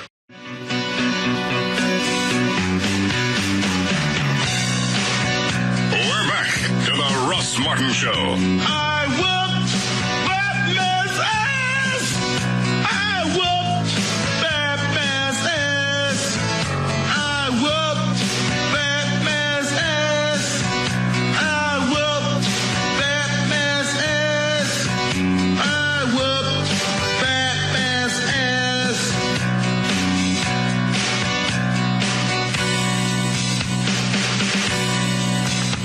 Is that you, Dan? Yep. All right. What do you got? Oh, right now in Richardson, 75 southbound, just after Renner Road, you have a disabled vehicle blocking the right lane. And in Tarrant County, 360 southbound between Brown and Division Street. Well, you just expect heavy traffic because that's where it usually is right there. And stop and go spots all all the way everywhere else. And 183 westbound at 157, that's the Industrial Boulevard exit. There's an accident blocking the right lane, and that is everyone backed up to Euless Boulevard. There's your last check of traffic. I'm Dan O'Malley on the Russ Martin Show. Hey, Dan, cool tonight. Actually, fallish, mid-60s for low, and then maybe into the 50s later in the week. We have 88 now at Live 105.3. Let me ask this quickly because nobody cares but me. Are all beagles on the run? Yeah. Yeah, they're hound dogs. And because this beagle that we found as a stray, I left the side door open to the house yesterday. I didn't even have to go do a head count. I screamed at Amy. I went, check for the beagle. Mm-hmm. She looks out the front door. There's Boo. Headed off towards the street. She goes, close the front door. I ain't nowhere near it. It's too late now. Get my keys. Oh, it's gone. I go out to the motor court. Twiggy, the Chihuahua, she's out there. I screamed at her. She flattened. Really? She knows. Yeah. Grabbed her, threw her in the house, closed the door, took off down the street. Man, and there were sprints. There were a couple of times where it looked like Boo was going to take off, and that was going to be the end of it. Even though they got that funky dog run. Yeah. Did I get out of alignment? Yeah. Did I get a retard, or all beagles run like that? No, pretty much all beagles run like that. The back legs work, but the fronts don't? Yeah, the fronts are more of a shift back and forth. Kind of a lope, yeah. Like this. Mm-hmm. Right. Mm-hmm. Yeah, that's how they run.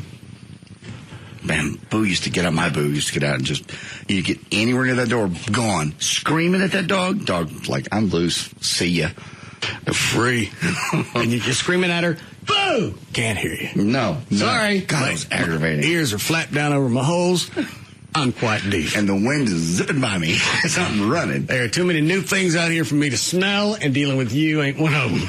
Yeah, she would run, and, you just think, God, please don't let her get in front of a car, because it's just, I'm on the hunt. I don't know what I'm hunting, but I'm on the hunt. And that's their biggest reason, because anytime we let her out in the backyard, you got to keep an eye on her dog ass, because if she gets near the fence, she's digging. Oh, yeah, because they'll smell. Every freaking time, it's like Escape from Alcatraz. She's out there with a spoon digging through the plaster. God, they pick up on a scent. What? They pick up on a scent of some sort. And she doesn't seem to have a scent. She smells everything. Hey, look. Concrete. No concrete. I wonder how far it goes. That smells like a old Electra. Yeah, they won't stop, man. They'll continue on until they find it. You know what I mean? Or they think they're going to find it. I like the dog, and she was a stray, and we put up flyers, and nobody called. So, well, all right. Certainly not going to take her to the shelter and have her meet the same demise that JD's Boo did. Oh, my God. How does this always turn back? My dog would be dead now anyway. Let me up from this one. Well, why don't you go down to Huntsville and take all the guys where their victims would be dead now anyway and go, all right, are we square? And turn them loose. I didn't kill the dog. I love that dog. That was the hardest thing in the world. Let me up from this one. Please. Let me come over and see. That's the only reason I named this dog Boo. Just to irritate me, I understand. Very sad. I'd love to come by and see your Boo. No. If you'd let me in the house. I could have seen him Saturday. No. But beagles are incredibly intelligent, but they go full retard if they get free. It's like everything's just out the door. They have one track mind. Great description, yeah. Because Boo be a normal dog around the house. Eat and just pat, come here, sit down, roll over, smart dog. Door opens, bye! Biting at the wind. Thank God I had spare keys made. I can scream to I remember that. All right, so this isn't just an issue with this dog, and she possibly had poor training before we found her. Nope. And I'm going to guess there's no training you can do. I guess you could do enough, but beagles still, if they get free, you could spend tens of hours of training. And what about those electric dog fences where you wear the collar and you can definitely do that. Because it seems to me you go through a zone 2 or 3 times and you get your big flappy ears lifted, you'd stop going that way. They learn pretty quick, too. You're right. And they do have them at dog shows. And so, yes, they are trainable. But it's just a major pain, I would imagine. Absolute paranoia. Every time you open the back door, where's she going to go? Gone. I'm on the run. I'm smelling something. I'm after a one-legged dog. Richard Kimball. Thumb a ride and dye my hair.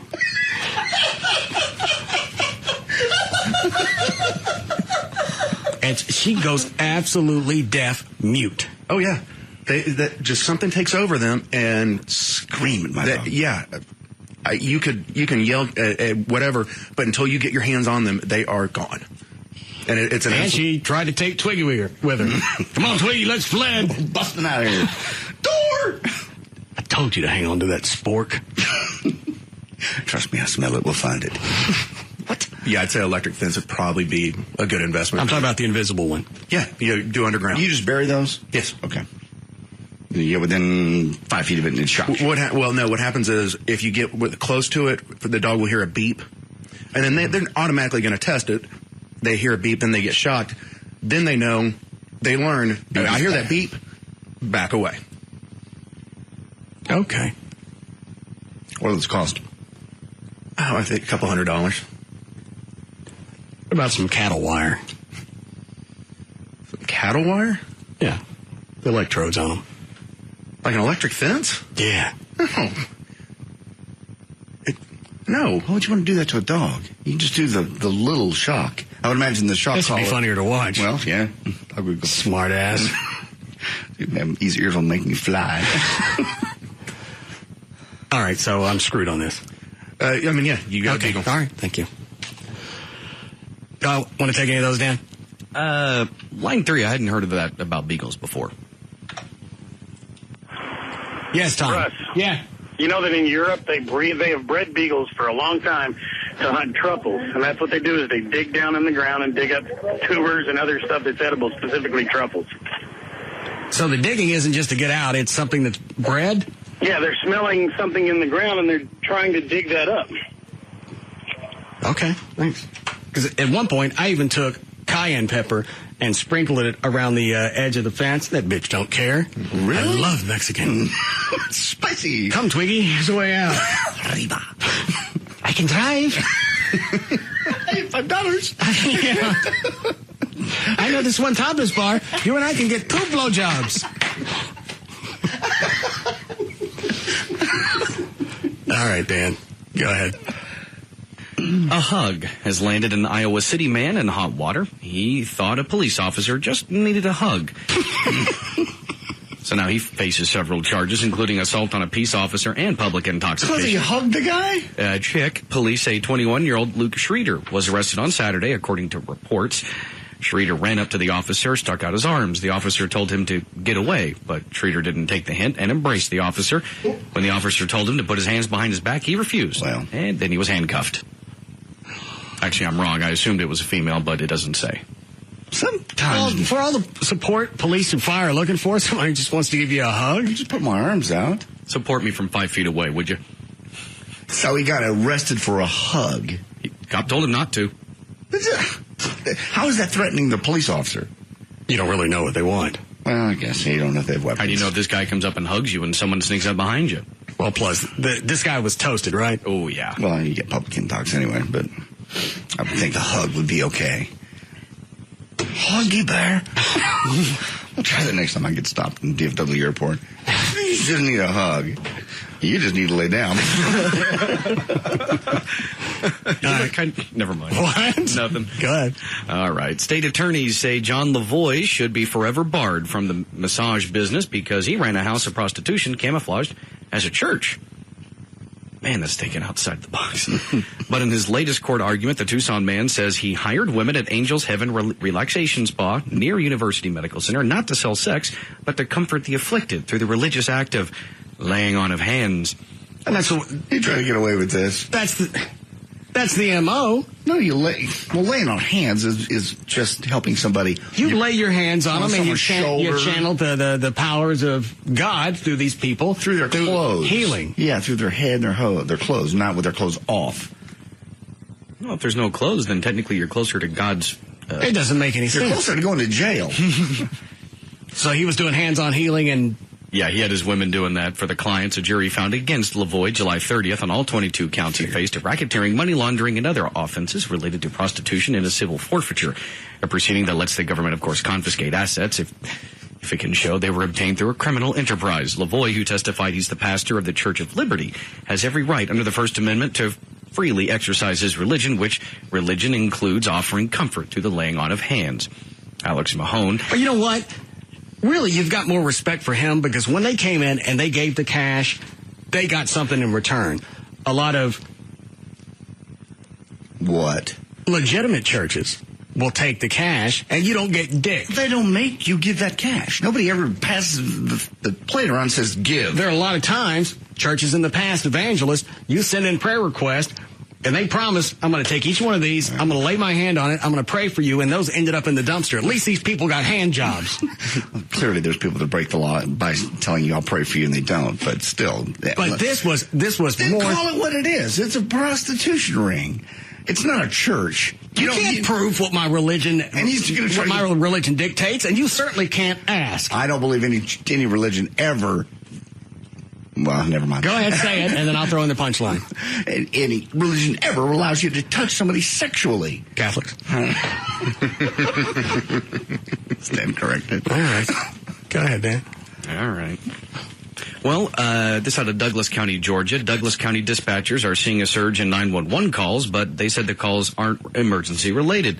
Officials said some Metro Atlanta drivers are calling 911 to find out which gas stations have gas. I heard the story, and the first person I thought of was JD. Why? When Hurricane Ike came through, and you were pissed off at one of the gas stations because they put booties over regular and the medium grade, and all they had was making money. I'm surprised you didn't hop on the phone and rat them out. You know, you actually can call the who was it? The guy that monitors that and says, "Well, okay, let's go check." In fact, somebody emailed me over the weekend that said that they saw there was a gas station and they only had mid grade and upper grade, and they had the booty over the low grade. Then they saw an employee pull his car up, had the name of the gas station on it, and pulled the booty off and filled his car up with the regular. They still had regular gas. That's what I would do. Find a gas station. It's exactly what I would do. The first thing that's going to go when there's a panic is the low grade. It makes sense that those would be shut off, and all you got left is premium, because nobody goes in a panic situation and wants to pay $4.10 for gas. It's a panic situation. I'm going to make cash while I can. Right now, the low pumps don't work. None of them do. You know, just odd. The very next day, everything was back to normal. You had tankers that were in transit going to all the gas stations. Tanker was a half a mile from that gas station. Half a mile. It doesn't matter where the tanker was. Well, I'm just telling you, that's what they were doing. They were gouging us. They were gouging us. You don't know when they got their last shipment. Isn't it funny? They never run out of gas before. Because you normally don't have a run on gas, and they have it scheduled so they don't run out of gas.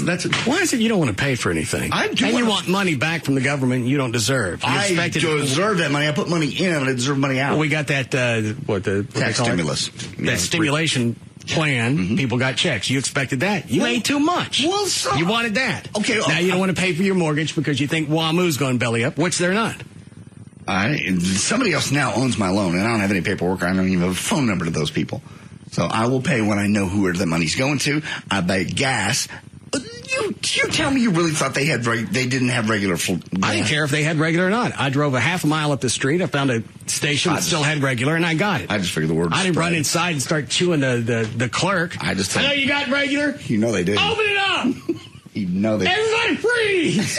I should have pulled the bag off and tried it and seen. I bet money would have pumped. I just want to let JD know, because obviously he didn't think about this, and everyone else is telling us as well. The mid-grade, JD, is a combination of the regular and the premium. So if they're out of the regular, then premium's all you're going to have. They weren't out of regular. They just put the bag over it so you couldn't get it.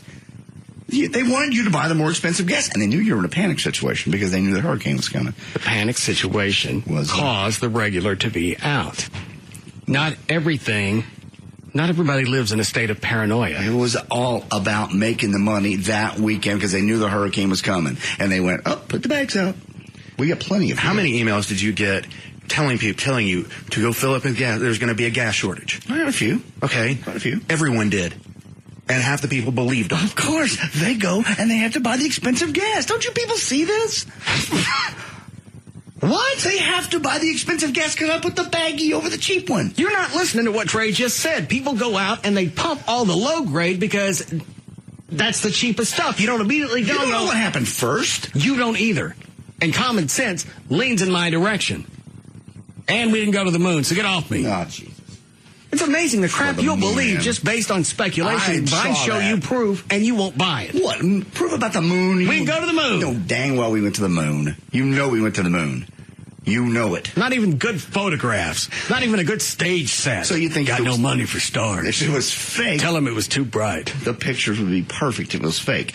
They're not perfect because it was real and everything doesn't happen perfect. Well, on isn't that the just a moon. plausible explanation? Yeah. Well, because it wasn't perfect, we weren't able to see everything. Right, because the reflectivity on the moon is different than the reflectivity on the Earth. Clearly. Why is it I can go outside my house, take pictures of the stars, you go out to the moon, which you're a lot closer to them, you don't get no pictures. Because of the reflectivity. It's too bright on the face of the moon because the sun is shining on the moon. As a result, it shuts the lens down, and so you can't see things that are far away. What type of cameras are they using? I don't know. Thank you. High-end NASA ones. All right. Should have been able to pick up stars. Disposables. Anyway. Line 5? Yeah. How we doing, Chloe? Yes, Todd. Boss, Grand Dragon? Yes. Hey, there's a real easy way to tell about the fuel. There's a system called a Vita route. If there's a red light flashing, there's a good chance they're out of fuel. Where's the red light? It's usually right by the digital display. It's in every fuel station. It's called a Vita route. You'll look for it, you'll find it. It's always visible so you can see. I guess you could also just pop the booty off and pump, see if anything comes out. That's what I'm doing next time. Well, that's what I do, but hey, I'm not everybody. Do you work for a gas station or oil company? Not anymore. All right. Have they done that in the past? They booted off the low grade so you'd have to buy the more expensive? Oh, yeah. All the time. I told you. But the alarm, they can't shut the alarm off if it's low fuel. It'll alarm, and you'll see a little red light blinking the entire time. Never saw a red light. You didn't look for a red light. Why? Because it wasn't flashing. You're a bigger cheap ass than I am. I'm certainly not. I'm just not going to pay $4 or $5 a gallon when I can pay less. I should have taken the booty off. Then why didn't you just go down the street to find... I just figured it was the same way everywhere. It was convenient. It was right there by the Walmart. So you're lazy. It wasn't lazy. I figured everybody would have the same thing going on. I found it. Well, I didn't take the time to go driving around, wasting more fuel. So quit bitching. Well, I just know what they were doing. No, you don't. Yes, I totally know what they were doing. You don't think the oil companies operate in our best interest? Again, I stand corrected. All right. Go ahead, Daniel. All right. Well, 18-year-old Nikita Weiss of Fountain, Colorado, hired 2 hitmen, 18-year-old Juan Gonzalez and 21-year-old Brandon Soroka, to kill his mom. So, you might be thinking, why did he want his mom dead? Well, apparently Nikita was planning to sell his mom's car and use the money in her bank account to buy breast implants for his girlfriend, 21-year-old Sophia Alsept. How many cc's? They didn't say. I don't think they got that far. They got arrested. Okay. So last Thursday... Does it matter how many cc's? They tried to kill his mother for boobs, for his girlfriend. Isn't that a little bit, bad? How many cc's? Doesn't matter. Those must have been some bad boobs if you're willing to go to that extent. How old was the chick? 21. Dancer? Doesn't say. Dancer. Yeah.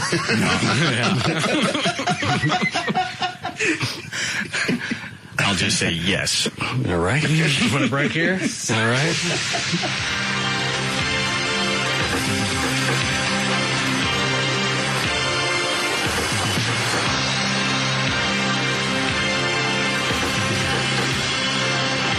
We'll be back to the Russ Martin Show.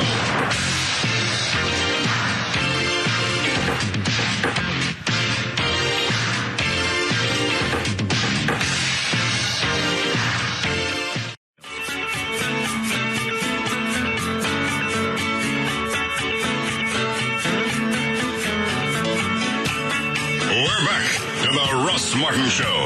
There have got to be college campuses that sit around nonstop to watch Fox News. What's that guy's name? Shepard Smith. Why? Watch him, see how many times he can drop the C word and blow it off as a misspeak. When was the last time he did it?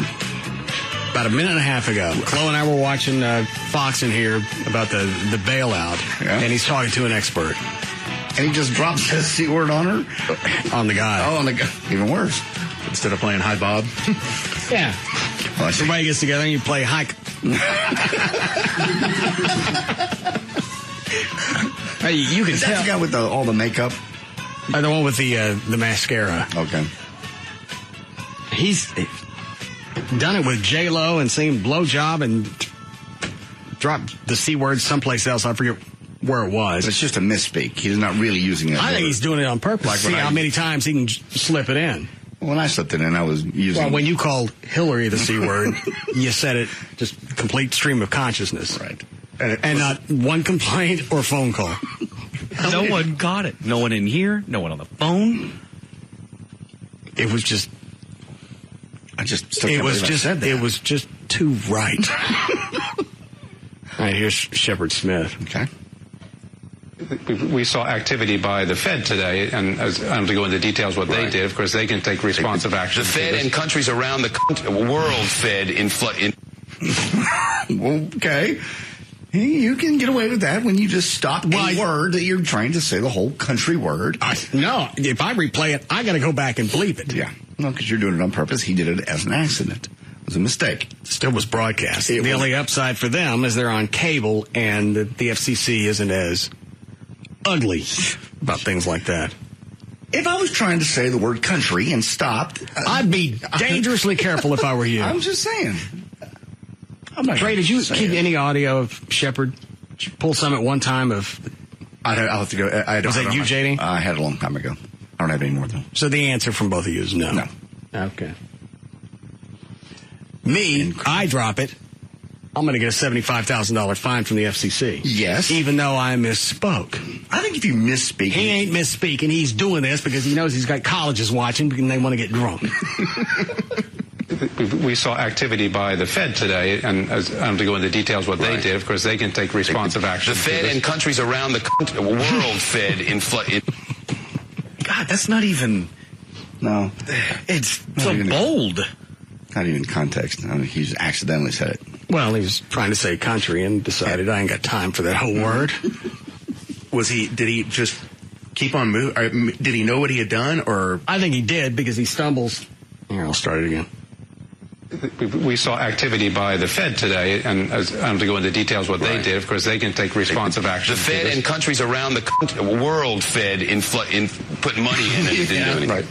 Exactly. No. I wish Biden was here. Oh, man. What if I've hit my quota? And I'm sure, like he's done in the past, he'll come back and address the fact that something slipped out. Because that's what he does on all the other clips. Every time the news people do it, they come back and say, sorry, this accidentally got said. We apologize. Who was the last one that dropped it on national TV? Jane Fonda? Oh, yeah. Did she drop the C word? Today Show, Good Morning America, or something like that. That was Today Show with Meredith Vieira. Yeah. She was, actually, I think it was the name of a play. It was like the C Word Chronicles. Mm-hmm. I'd love to see that. Mm-hmm. And she came back and said, I didn't know we were alive. I don't know. The Today Show's been alive forever. Ever. Then they have to go back and address that. And why wouldn't you just let it go? You let black people say the N-word? Not the same. Not the same from the FCC. Not the... No, they have a point. She owns it. All right. Her and Hillary can have a fest. You've gone through all the indignity of earning it. Say it. It's your word, lady. You own it. All right. Put it on a T-shirt. Ready, Dan? Yeah. The only thing I can't figure out with the Shepard thing is, how is it the guy that he's interviewing doesn't, just stumble himself or get a look on his face as sort of like... I'm sorry. As... or just stop and go, did you just say... Yeah. I don't think... No, at that point it registers. You realize somebody misspoke and you just move on. Then you stop and ask them, dude, did you just say... Unless this guy's done shows with Shepard so many times, he's just, it doesn't even affect him. The guy he's talking to picks up a jigger, knocks it back. Thanks, Shep. Along with everyone in the Fox News studios. Everyone's pulling out bottles and flasks. Oh, did it again. All right, you set? Yeah, actually, I got an email over the week I wanted to bring up to you. Remember we were talking Friday about the man who was going to sue for having his penis amputated without being given the option? They started the surgery for circumcision, found cancer, and decided the whole thing had to go. Exactly. What about it? Well, they say, I can't believe you would choose your penis over life. The man whose penis was amputated is tragic, but your life has to be more important than an appendage. Women lose their breasts from breast cancer all the time. They value life more than their appendages, and you could learn something from that. You can have reconstructive surgery and have new breasts made.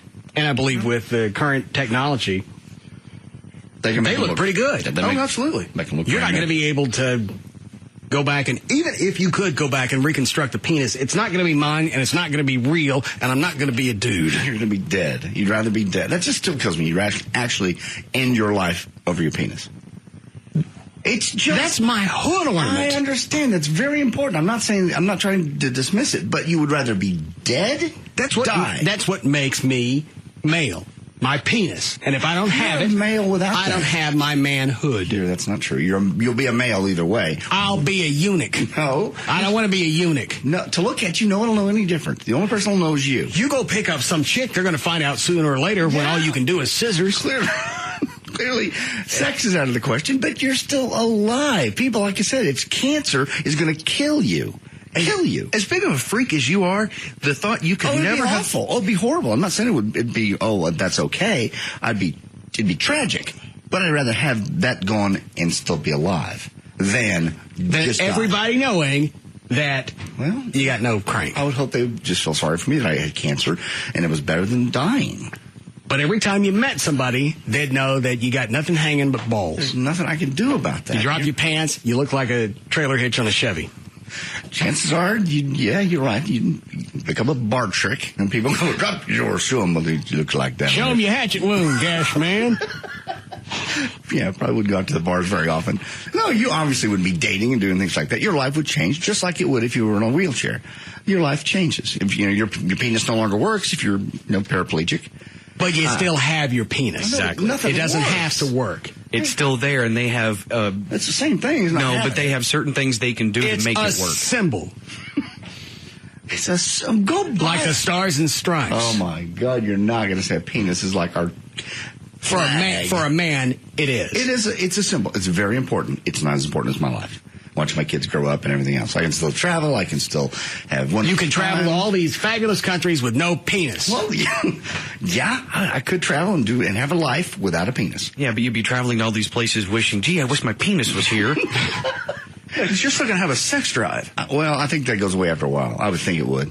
I think guys that it doesn't work at all, after a while, that kind of dies out. That's what I heard. I'm always going to have a sex drive. You wouldn't. And I certainly don't want the only symbol that I have of a man to be gone. Nobody wants it, but if it's that or die. Then you give me death. And I'm not going to paraphrase. Okay. At least give me the option of chemo, radiation, whatever. That's true. No. I'm not wake my dog ass up and say, hey, we were going to do a circumcision. Mm-hmm. We found a lot of cancer in your penis. Okay. We'd like to cut it off. That way I can say, no! Well, don't wake me up after you already cut it off. We got bad news for you then. Would you say no? That's not the right answer. We've already done it. Somebody give me a Klondike bar and lay it down there really quick. All right, here's how bad the cancer is. You see that? Yeah. You don't want that. No, it looks terrible. It's melting. Let us cut it off. It's got a stick in it. Let us cut it off. It's not melting, it's spreading. Is it going to kill me? Yes. All right, then I guess you have to cut it off. Okay, well. You just picked it up by the stick. That's how bad it was. Just fell right off. And it's like Dan said on Friday. At least give me, on that, I want a second opinion. Oh, yes. And probably a third and a fourth. I think no matter what cancer you're diagnosed with, you always get a second opinion. The doctor screwed up. There's no doubt the doctor screwed up. But let's say they didn't screw up. I still wouldn't want it cut off. If Dr. Fedner came to you tomorrow and said, you have terminal cancer of the penis and it's going to it's going to go throughout your entire body and kill you, I'll give you till Christmas. It's going to kill you between now and Christmas if you don't get it cut off. We need to schedule surgery next Tuesday and cut off your penis. Certain death. Absolutely. You'll be dead by Christmas. Okay. I'm keeping it. It's my penis. You won't have a penis when you're dead. I don't care once I'm dead. Well, you're going to go out in public every day and look at most men and go, he's got a penis. He's got all kinds of children got a penis. I got no penis. It's a handicap at that point, but it's not the end of your life. It's your driving force for almost anything. You can still live. You get nice houses, nice cars, try and get good jobs. You go out and groom and bathe and shave your balls because you want sex. And without your penis, you got no driving force and your life is over anyway. Life is more than just your penis. Life is everything about my penis. It's a nice soundbite. No, I just think it would be many, many other things in your life other than just playing with yourself. What? You love guitar. What am I going to do with the internet? I might have my files shut off. You learn your guitar. You got guitar. You love. Why you want to play a guitar? The only reason anybody learns to play the guitar is to get chicks. And once they find out that you've been pinched off. You love playing with your cars. You love driving fast. Batman had a penis. I'm not going to win this. And besides, the guitar's phallic anyway, so that would just remind you of what you don't have. Oh, my God. There's a complete You enjoy playing the guitar. You enjoy it not just because it looks like a penis. You enjoy it because of your penis. Everything we do is because of our penis. I have to disagree because life just goes on. Without your penis, life will go on. You'll be okay. You'll still wake up. You can still do all the things you love to do, except for one. There's going to be too big of a void. Day in and day out. You walk, regardless of what you do. You get up, shower, because of my penis. Shower because of your penis? Yeah, in case I get to use it later. Oh. Nobody wants a stinky one. That's the only reason you shower. You work out so somebody will look at you and maybe want to see your penis. I thought you were doing that for health. No. For your health and for your body. You go and you get gas because your penis wants to go places. So the gas shortage is actually slam on your penis. My penis is everything. And I'm not going anywhere without it. Okay.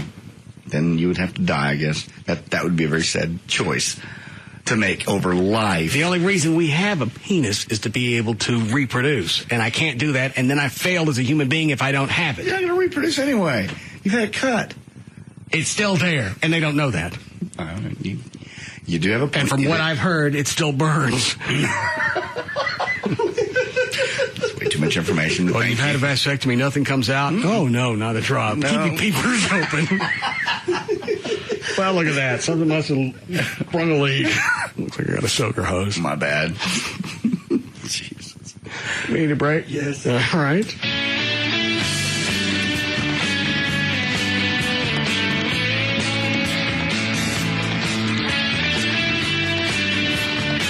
We'll be back to the Russ Martin Show. I've got 2 tickets to paradise. I've got 2 tickets to paradise. It's like hanging out with your buddies each afternoon. The Russ Martin Show.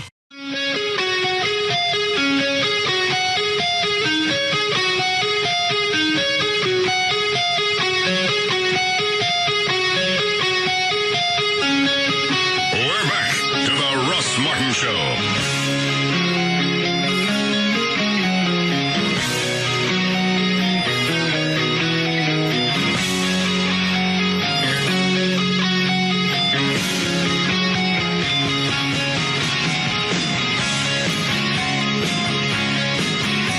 How many variables you throw in?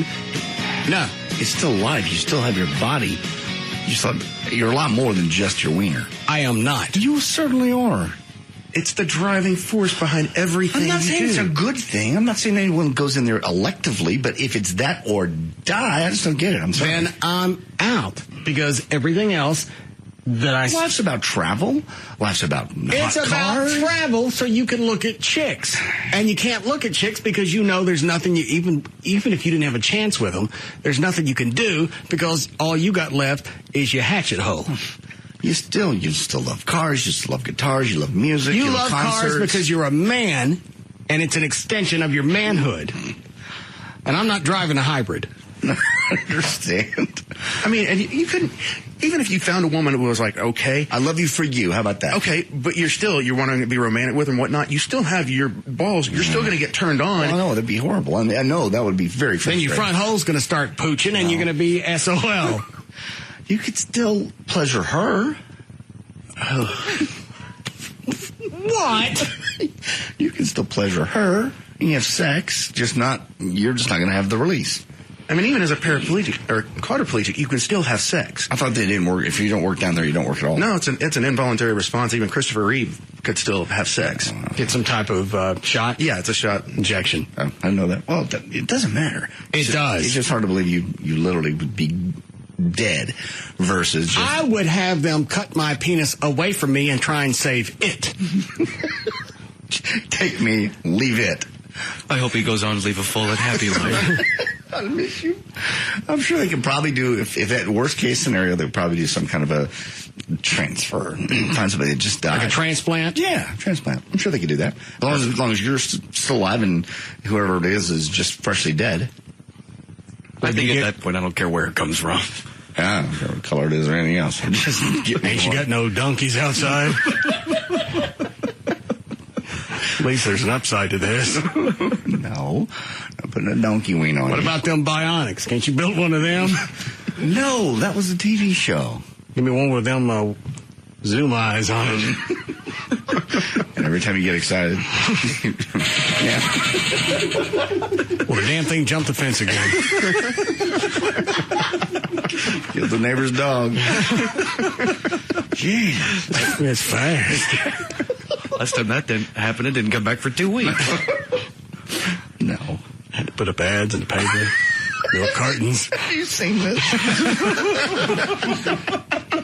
My bionic penis is on the run. The front door of Walmart. Have you seen this penis? All right. This thing, you see it pass you in traffic. Smiling, waving. I can't catch it! I'd die. You would die, okay. And keep it. I certainly would not. I think I would live life. I would be miserable, but I would live life. All right. Anything before we go, Dan? You mean beyond a bionic wiener? Okay. I mean, sure, there's other stuff, but nothing going to top that one. That's your traffic. Go outside, get a hard on, flip my car over.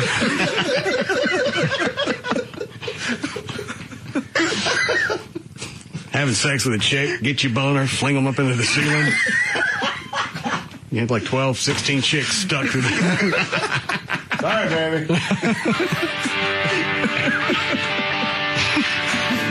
For more information on The Russ Martin Show, including pictures, videos, and so much more, just go to russmartin.com. To answer any questions you may have about the show, go to russmartin.info. To email the show and during the show only, send that to studio@russmartin.com. Other show websites, johndavidryan.com, danO'Malley.com, djclo.net, treytrinholm.com, and for Chuck the Band Manager, chuckwheat.com. Russ gets his guitars and band equipment from the Guitar Center. Their website, guitarcenter.com. The official liquor store of the show is Majestic Fine Wine and Spirits. Their website, majesticliquors.com. And the official airline of the Russ Martin Show is Southwest Airlines. Their website, southwest.com. And the official site for Live 105.3 is live1053.com. All right. See you guys tomorrow. See you tomorrow. Bye.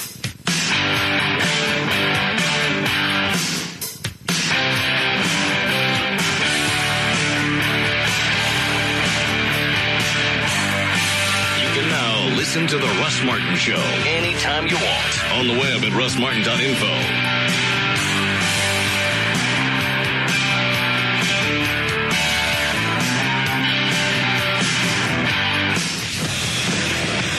The Russ Martin Show rocks the Metroplex.